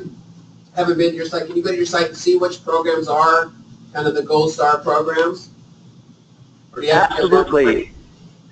It's at, and I'll email this out as well so people can do it. I'll put it into the chat. But it's changetheequation.org/STEMWorks as all one word. And I'll put that in chat to everybody. I know that you in the room won't necessarily see it, but perhaps you can disseminate it that way. Yeah, we'll send that out to the council. Thank you. Thank you. You're welcome. Okay. Interesting concept. Yeah. Kind of gold star programs. And, maybe pick programs that are more advanced and All right, next topic is the Oregon Town Council update. Melissa, welcome. And Eileen?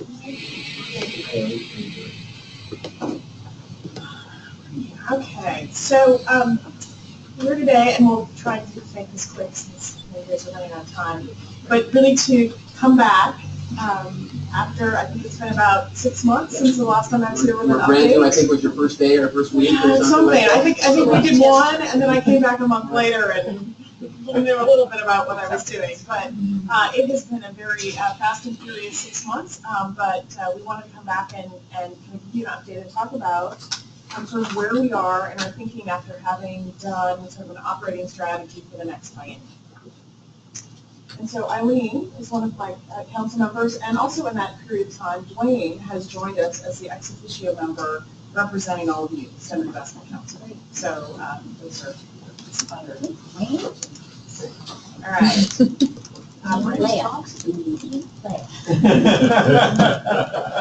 She's setting them up for next week's meeting, right? Not shy. Good contributions. So, just, as a quick refresher, because I think Celeste is new. I'm familiar. Okay. So, really, the Talent Council was established to catalyze the development of industry-guided, industry-based training that augment STEM, CTE, and post-secondary investments, and really around kind of talent development in our growth industries in Oregon. So, mission and kind of our goal. And as we're looking at the, and they have copies of the operating strategy? Okay. So some of this is sort of reiterated in that, but just sort of to hit the highlights that, the initial focus, early conversations with the council, the initial talent development plan were really identifying sort of the need for more, need for, where are there gaps in those technical and professional occupations. And so really we're focused more on sort of that, on the more. But what we've been learning over the last year is it's really kind of more about, more about better how students and workers are better prepared to enter the workforce, to fill the needs of industry, and really in terms of kind of the faster, do we have more flexible agile training systems? Can folks learn to learn and assimilate faster?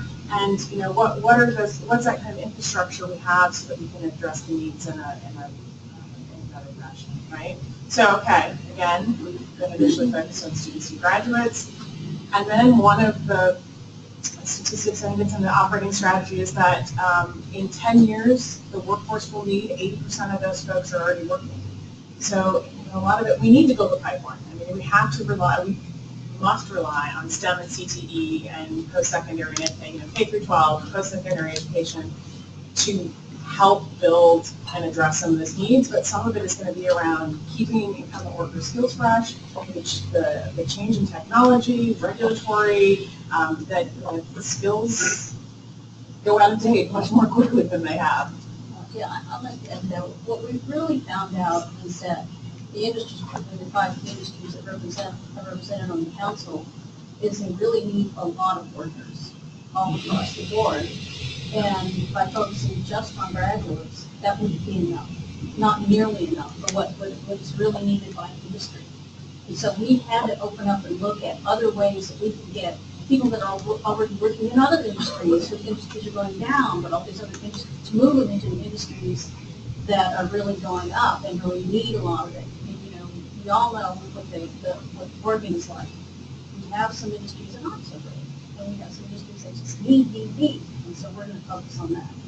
So to build off of that, again, and it also became, as we started to do our grant investments, not just about incumbent workers and students, but a brand new, David Childers referred to it this morning as the peacock, from students, recent grads, on-the-job skills, incumbent worker refresh, and what we've gotten into a little bit lately is around kind of that knowledge and skills transfer. In a number of industries, the big slug of folks who are going to be retiring the next 5 years. What can you transfer to newer, more recent workers in that industry, and how do you do it in that sort of better and faster way, right? So looking at some of those models, how can we invest in some models to address sort of that issue. the other kind of key findings in the operating strategies, that gap between the student and education is wider than we thought. Re-emphasizing that our talent definition, it's not just about the education and the credentials, but it's about that interpersonal employability skills, and work experience, that practical experience. And back to, with technology changing, not only is it changing really rapidly if you're in the field that you're trained in, but every job pretty much requires some sort of, virtually every key industry job requires technical skills and literacy. So how do we incorporate those continual evolution and skills into our work? So there are two kind of key strategies for the council moving forward. The first is around being the voice for talent needs, which is largely around the talent plan, that biennial needs assessment, and then uniting, catalyzing, transforming, working together with our partners, with all of you, with Business Oregon, with the Employment Department, and the HEC, and the Oregon Workforce Investment Board, how we sort of leverage what we do in our existing resources and our existing work to address those needs moving forward. And then sort of lastly on this, in terms of the voice, it's how do we share successes, how do we promote what we've learned, and report on our progress in addressing things. I don't see it on here, but obviously trying to reach the parents of the kids to get them in. How do you reach the workers and the kids to see that they see high wage, high demand jobs? And sort of what we struggle with, if we don't get them in the pipeline, they're never going to find these jobs. And many of the kids and other workers don't know where these jobs are. So have you thought about a communication strategy to reach those populations where there's opportunities? We're struggling with the same thing, I think, to some extent, and maybe there's a partnership. And there's definitely, yes. I would say that squarely lands on this council as well. Yeah, right. I said there's going to be a joint, you've got the data, you've got the information, we've got to get this out to folks, and how do we collectively? Yeah, and I think that's really part of what most of the messages that we're getting is, it is a collaboration of the different groups around Oregon STEM Council, us, and all the others, because we all tackle a similar problem but in different ways. Right. Okay, so STEM is looking the STEM Council, in my understanding, is looking much more at the long term, the whole education of STEM, from when we're tiny to when we're big. Okay, and integration. Yeah, and we're really looking at and focusing us on not only being the voice of all the talent, but what we fund are things that actually help get more and more people into current industry jobs, and trying to look to the future to make sure we understand what the current will look like in the future, so that we can make sure that there is enough pipeline. And what we're seeing is we have enough. There's a lot of people in Oregon that we can start moving into these jobs. So that takes a lot of training. So we see something because of it fall under your ear. We planned to go, look, we've seen this. Here's a proposal that's come to us that really you guys ought to take seriously and look at. And so that's the whole thing. We will collaborate. Question on this as I look at these groups here. Yes. Does Oregon Talent Council also can have consideration for retention of talent, or does that fall within a different group? In other words, retention of employees in Oregon. So, for example, if there's a layoff at a Symantec or an Intel, do we have a retention strategy within your organization to retain that talent in Oregon, or does that fall outside of your parameters? I think the majority of it probably falls outside of the talent council, but if there are ways that we can partner with companies in that area who could take advantage of that talent with some short-term training needs, and we can work with, whether it's a community college or university, an economic development organization, to be able to put together a response that helps keep that talent in our communities and in Oregon, it's something that we're interested in doing. And as I go through this model, or go through showing sort of the models, I think what we're interested in doing is better understanding those best practices and what are those successful models. So in some of those situations, we have kind of a toolbox of what we can put together with our partners.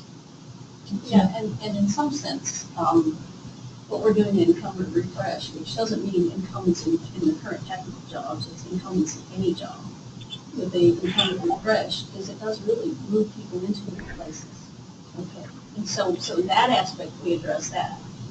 try to get this population into these jobs. And some of the other things about on-the-job skills, getting people's skills upgraded and updated, that helps in retention as well. And knowledge transfer helps in retention as well too. Because as those of us, including myself, retire, we have to. This is a tough one, but we're really trying to look at how we help industries understand how to retain the knowledge of the people that are retiring, so that it can be transferred to those that are the workforce future. That's a tough problem. Yeah, it's a tough problem, but it really is important because we hate to move this kind of money. Let me try this out. I'm struggling always to keep all these pieces, moving pieces in perspective. What I see the telecouncil is that it has a view on the short and long-term needs of industry and is vocal about saying what those things are. And from an industry perspective, helping create some pathways to get people there. Okay, what we do is we're actually building a pipeline or pathways from early childhood all the way up through, let's just say from early childhood to plug people or give people access to opportunities that they're seeing in the future. You have the workforce folks that are actually looking on how people get employed and stay employed. So when they fall out of a particular job, they're focusing on, well, how do we get people plugged into the opportunities, or wherever those opportunities are. So they may be outside of some of the things that the talent folks are working on, but they're really focused on how people get employed. Okay, so all those conversations, whether they're reaching into underrepresented communities, or they're connecting with people that are just out, that just lost their jobs, they may be figuring some of those things out and working through a network of people who provide those types of services, like work systems and organizations like that. So all those, and there are other organizations that are around that, but we all each have our own little segment that we kind of work on. And I think one of the biggest challenges and opportunities that we all have is to knit those things together. Does that make sense? Prior to February.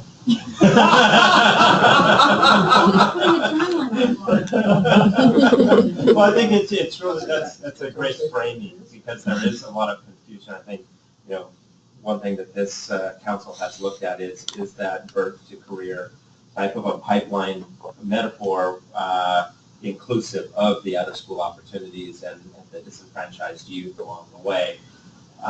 When I hear the incumbent refresh or incumbent migration from one job to another, that's a little more confusing to me, because I sort of, that's how I started to envision the workforce investment boards, really, and the work systems. So I'm wondering what your conversations have been with them around that synergy and opportunity and distinction, perhaps. So the distinction is that the Talent Council is really focused on technical and professional occupations, traditionally, and not always, and not necessarily at this moment, the workforce boards have been focused on sort of the lower middle skilled jobs.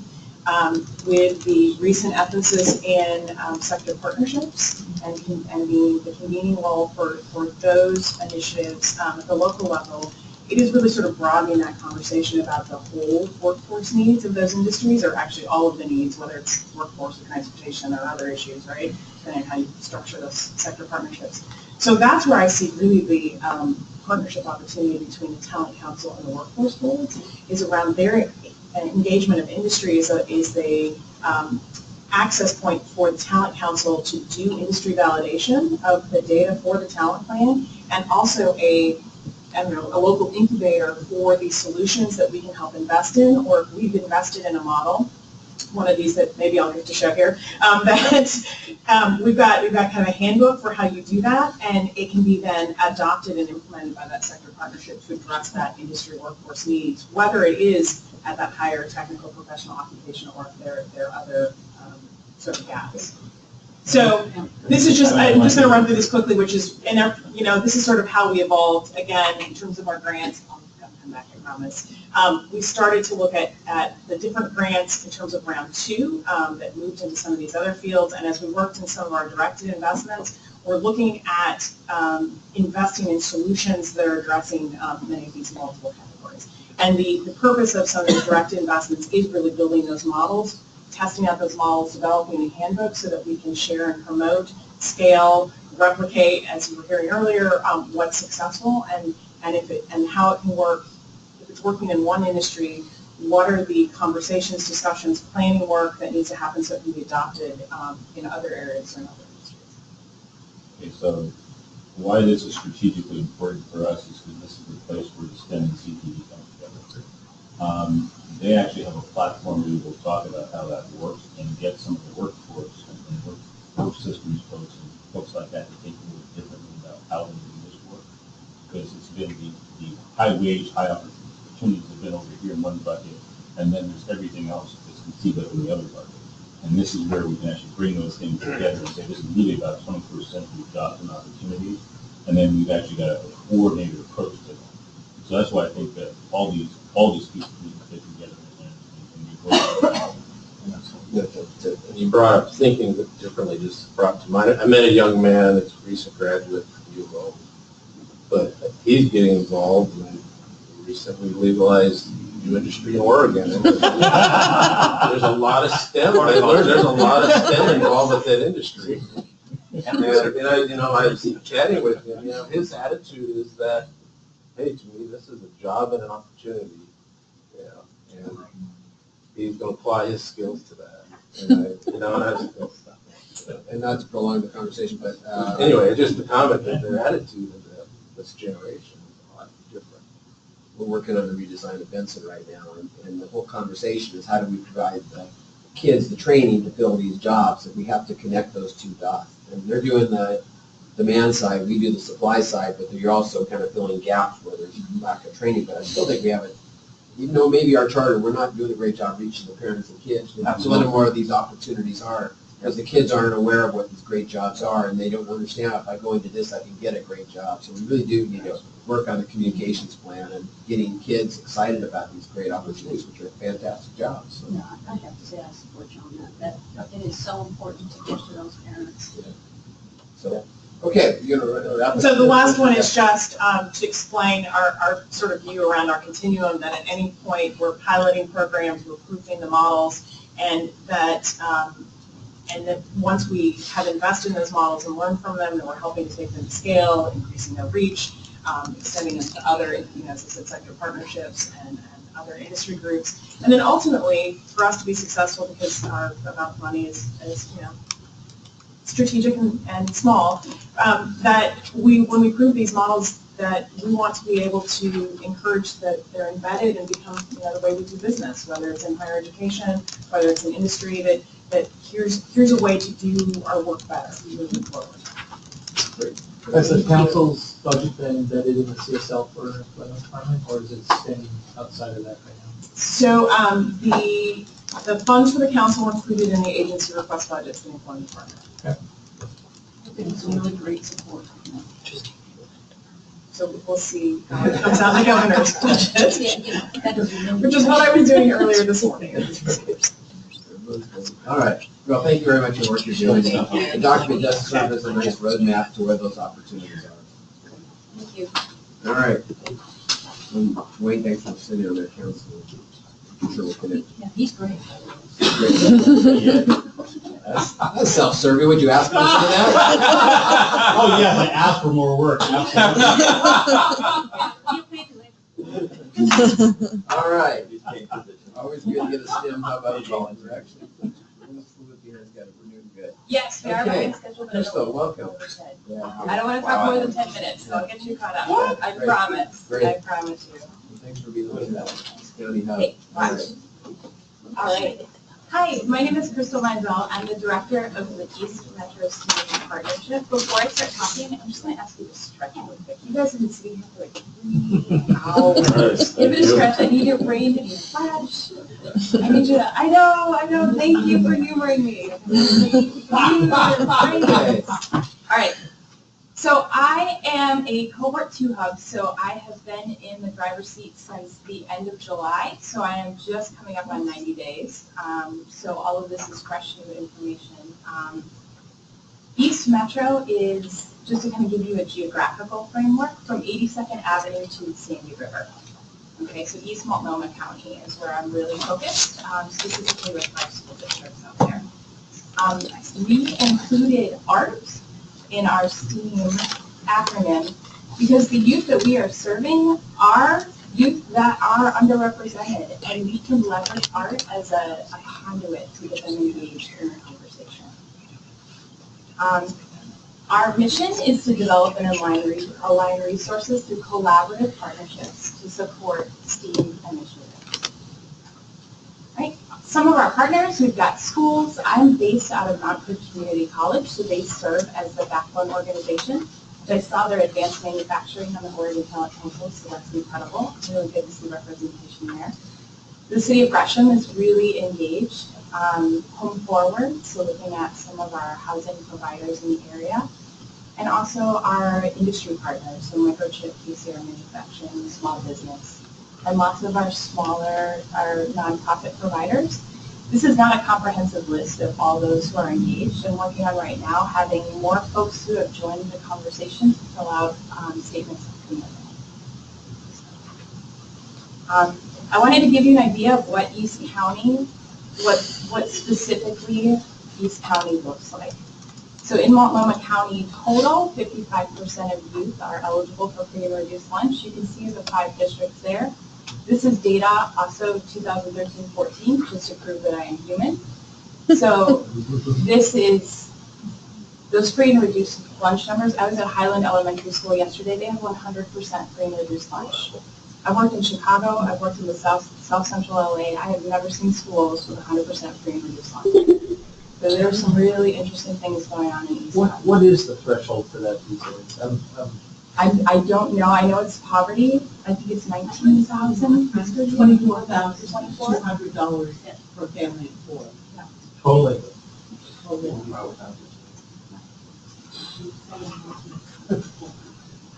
And just to give you an idea of what some of our kind of academic achievement looks like, I pulled students who did not meet at all. So did not meet on Smarter Balance math scores. I put Portland Public Schools in there as kind of a benchmark to compare the districts to. Averaging them together, 49% of East Metro youth do not meet required standards on the math scores. Just to give you a frame of reference, 31% of Portland Public Schools do not. On science, 45% are not meeting, and Portland, 31%. And something we have that's a really awesome advantage is the demographics in our area. In David Douglas School District, there are 80 different languages spoken in the school district. We have families coming from all around the world to live in the East Metro area. And it's really a strong asset to have for the programming. How are we going to get this ball rolling? First off, I'll go through 3 of our focus areas: creating partnerships and opportunities to support formal and informal STEAM education.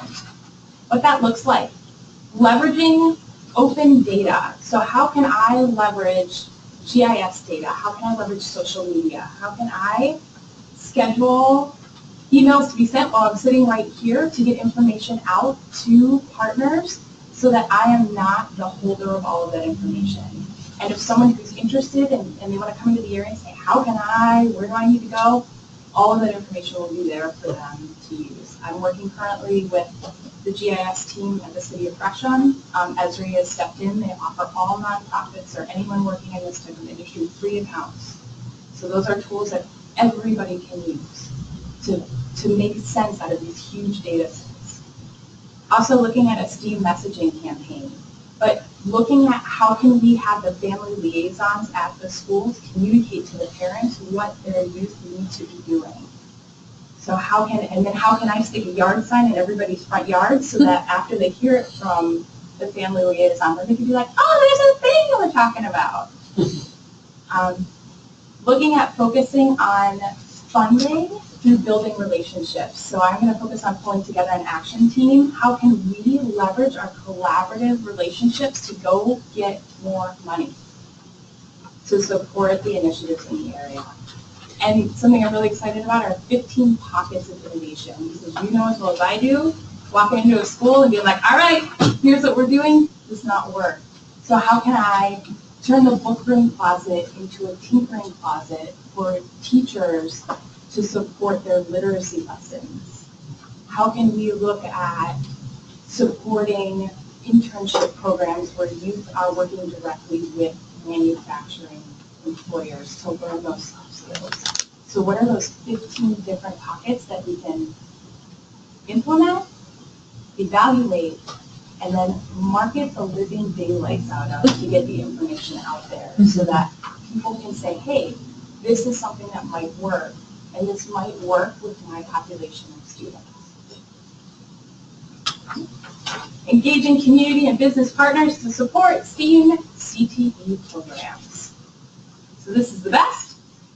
And there's a lot of conversation here happening about it. Chris Holden from KCR Manufacturing said, STEAM is CTE, CTE is STEAM. So how can we integrate them and use STEAM as a way to get youth engaged into CTE pipelines as they're older, and then use STEAM in the CTE classes to deliver some of that content. Looking at pulling together a business action team, what exactly do employers need from youth? And I'm excited that there's a resource that I can direct them to immediately to be able to start getting that information back to schools. All right. And then getting industry professionals out of their employment place and into classrooms, and then getting teachers and students into places of employment so that they can start to understand. Been at a lot of tables lately where educators are like, industry doesn't know what we need, or industry is like, educators don't know what we need. Let's all go hang out. Let's go see what's going on, right? The principal for day events through All Hands Raised, and also Gresham Barlow had theirs yesterday, were incredible for understanding what it's really like to be a principal of a school. What's really happening in there? How can we switch that and also have some of those principals go hang out with some business CEOs to see what business really looks like, or maybe just in the HR department. Right? And then last but not least, engage stakeholders representing minority, women, disabled, and disadvantaged communities to increase participation of those underrepresented in STEAM fields. So really looking at making data-based decisions, so demographic evaluation. So when I'm looking at who's on my leadership team, I have pulled the demographic data for the youth in the area, and I'm looking for leadership representation on my team to match the demographics of the youth in the area. I'm using that as a metric to be like, hey, do we have enough partners that represent who we're serving included in our collection of partners? But having a data point to me with in regards to representation. Also looking at pulling up what are those best practices for culturally responsive and trauma-informed practices, and how can we share those with everyone who's interfacing with you. And my favorite, which you're probably going to love because you're looking for it, is developing a youth advisory council. So how can I make sure, and allocating stipends for the youth to be engaged in the council, because in underrepresented high poverty areas, often youth are choosing between going to work to support the family or making choices to take leadership roles to be representatives in their community, and making it so that it's easier to choose, so that they don't have to go work at the coffee shop or wherever where they can come and be a representative here. At my partnership meeting that I had last week, I had high school youth as table representatives at each table, so that while industry folks and representatives from the community were making decisions about what we're doing moving forward, they actually had a high school student right there that they could talk to about what it's like to be in high school in the East Metro area. Right. And I just wanted to move on to a few of our shiny, right, 90 days in the hot seat. Here's where we are. For Manufacturing Day, we actually had an event called Bakers Gone Pro. This event has been going on, this is its third year. So looking at how can you take 3D printing, making, all of that, and look at how it actually turns into employable skills. And it was super awesome. Penny Pritzker decided to stop on by, so we actually had tons of Secret Service members there. But it was really cool because she moderated a panel with high school youth who've gone through CTE training and who are now working at Boeing, who are now getting engineering degrees. So youth who've been through, actually are, going through what we're all talking about right here. And my second to last celebration, I'm not sure if you guys are familiar with him, but Steve Davey is the Director of Education from Maker Ed. So Maker Ed is, right, Make Magazine, you've got your Maker Fairs. This dude just moved back to Portland. So he's originally from here, he was in the Bay Area, then he saw the graduation rates and he's like, whoa, I gotta go do some work not in the Bay Area. So he is actually back in the area. He was at the Makers Gone Pro event. I was like, everybody needs to know who this guy is, right? I introduced him, and he was actually able to meet Chris Holden, who's one of our business owners, and they got together and were able to just really connect and look at how can we look at turning this, making tinkering into jobs. So that is I have a video, but it's 3 minutes. I don't know, am I under 10 minutes still? You're okay. Great. Woo, that was great. Woo! Unless you've got questions, so I can play the video for 3 minutes, or I can answer questions. Because I think we are like right up at the, we're perfect? We have 7 minutes and nobody signed up for public All testimony. right, so let's play the video. Sorry. Oh, let's see. How do I do that? I can do it, I think. So this is the Center for Advanced Learning. Hold on. Oh, she's on it. Look at that. There's a ghost in the machine. Helps just the illusion. So this is the Center for Advanced Learning, which is a collaboration between several school districts in the East Metro So area. she's loading that up for a second. What do you feel is your biggest challenge? My biggest challenge moving forward is, it's At this school, at this beautiful place because that right was now, I go and created. have conversations and folks are like, how long is your funding guaranteed for? And I'm like, well, I'm here till next summer, and I know that it's going to continue, but I am not in a place, right? I've worked on a lot of stuff. I'm not in a place to say, hey, I think that there's more money coming, like, you should probably come hang out with us for a little while. Like, hey, come hang out, let's check this out and see how it's going. But I need to make sure that I can say, yes, this is something the state is going to be investing in for a long, long time, and here's the proof. You might be a good storyteller. Okay. Yeah. Good, yeah, thanks. Okay, let's go. Do I have to go again? You never did. And if you thought you did,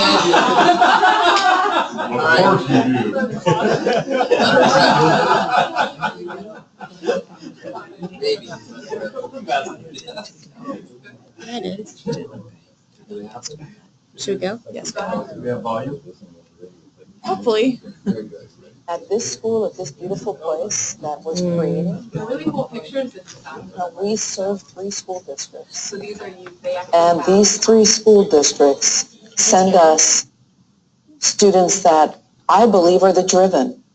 They're the ones that are willing at 15 to step away from what they know, the familiar, their high school buddies, their friends, the environment, the home high school that helps bring them up at the age of 13 or 14 into 9th grade. And at 15, they separate themselves for part of their school day. So they choose a program area. We have health science, we have digital media and design, we have mechanical engineering and manufacturing, we have entrepreneurship, a new program we call Change Lab. We have computer information systems. Those kind of opportunities are tough to access in a traditional school. Most schools don't even offer all of that.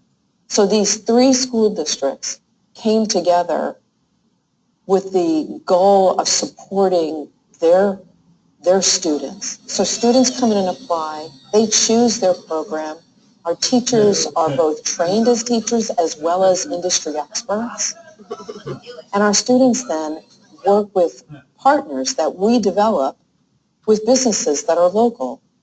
So students go out to local hospitals, local clinics, and spend 25 to 100 hours over the course of a school year in their senior year and experience everything they've learned in a real setting, in an emergency room, on a machine shop floor, at a television station, at an advertising agency, inside of city government to see how they manage their cybersecurity systems.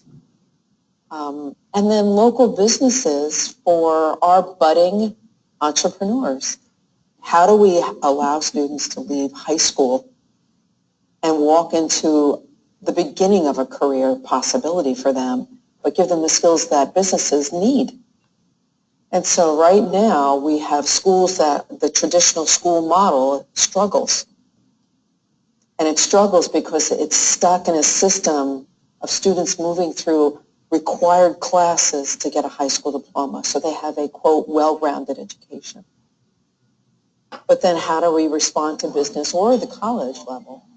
Everything that we learn is just like getting us set up to go out and like really learn the stuff that we need to know to be like healthcare providers and whatnot. Or the people that I've come to meet, like the teachers here are really cool and really inspiring and really nice. I like them. Well, thank you for what you're doing. Obviously, it's a good start to your 90 days, you said? Yeah, I think that's Good progress. 90 days. Good progress. And good work. It's a really challenging population out there. You're doing the right thing. And Yeah, some of the things they've had to deal with is security, big deal for them. And how's that affecting your Totally. working within the districts? It's huge. What have they done in terms of securing the schools? Is it rentals and that stuff? Yeah, so Gresham Barlow is trying to pass the bond so that they can put in vestibules. So for those of you that don't know, there was a school shooting at Reynolds, and they had to allocate lots of funding. They're putting in vestibules because what happens in schools is you can literally walk through the front door, and then you're in the school. And that is not recognized as a security threat until somebody walks through the front door with a gun. So looking at actually putting in so that somebody has to go through the front door and cannot actually enter the school until they go through someone at the office. So that's where a lot of resources are being allocated in the area. But a big challenge is actually houselessness. A lot of our students are homeless, and when you're looking at and it's changing so quickly. Like I was with a principal 2 weeks ago, and she's like, they now have twice as many students who don't have stable housing. And that's, Well, you mentioned the lunch program, and that's maybe the best deal they've had all day. yeah, but it's really right, like recognizing that there's Maslow's hierarchy of needs, and right, where does this fit in on that, and how can we use it as an engagement strategy for school, right? Like I'd rather go to school and do some tinkering than like drill and kill on my math facts after dealing with lots of trauma. So. Yeah. Well, thank you very much, and keep up the good work. Come to you pointed out, do we have any public comments? No. No. Well, thank you all for your thank you all for your participation. Thank you for all the good work you're doing out there. I feel like there's momentum growing. Obviously, we're getting ready and moving up toward the next legislative session and trying to build support for this. And it may be a challenging fiscal environment, but I think we have great successes to demonstrate, and we're seeing some results, albeit still not necessarily showing up in the metrics, but the kids are seeing the difference, so that's really good stuff. So thanks to all the council members, and I think we have a meeting in December 16th. In the middle of that, as I mentioned, December 5th, we'll have the Oregon Business Summit to really continue to push STEM and CTE together, and that's all. So thank you all. Thank you all. Right. Thanks very much. Thank you. Thank you. Thank you. Fix this. Convert.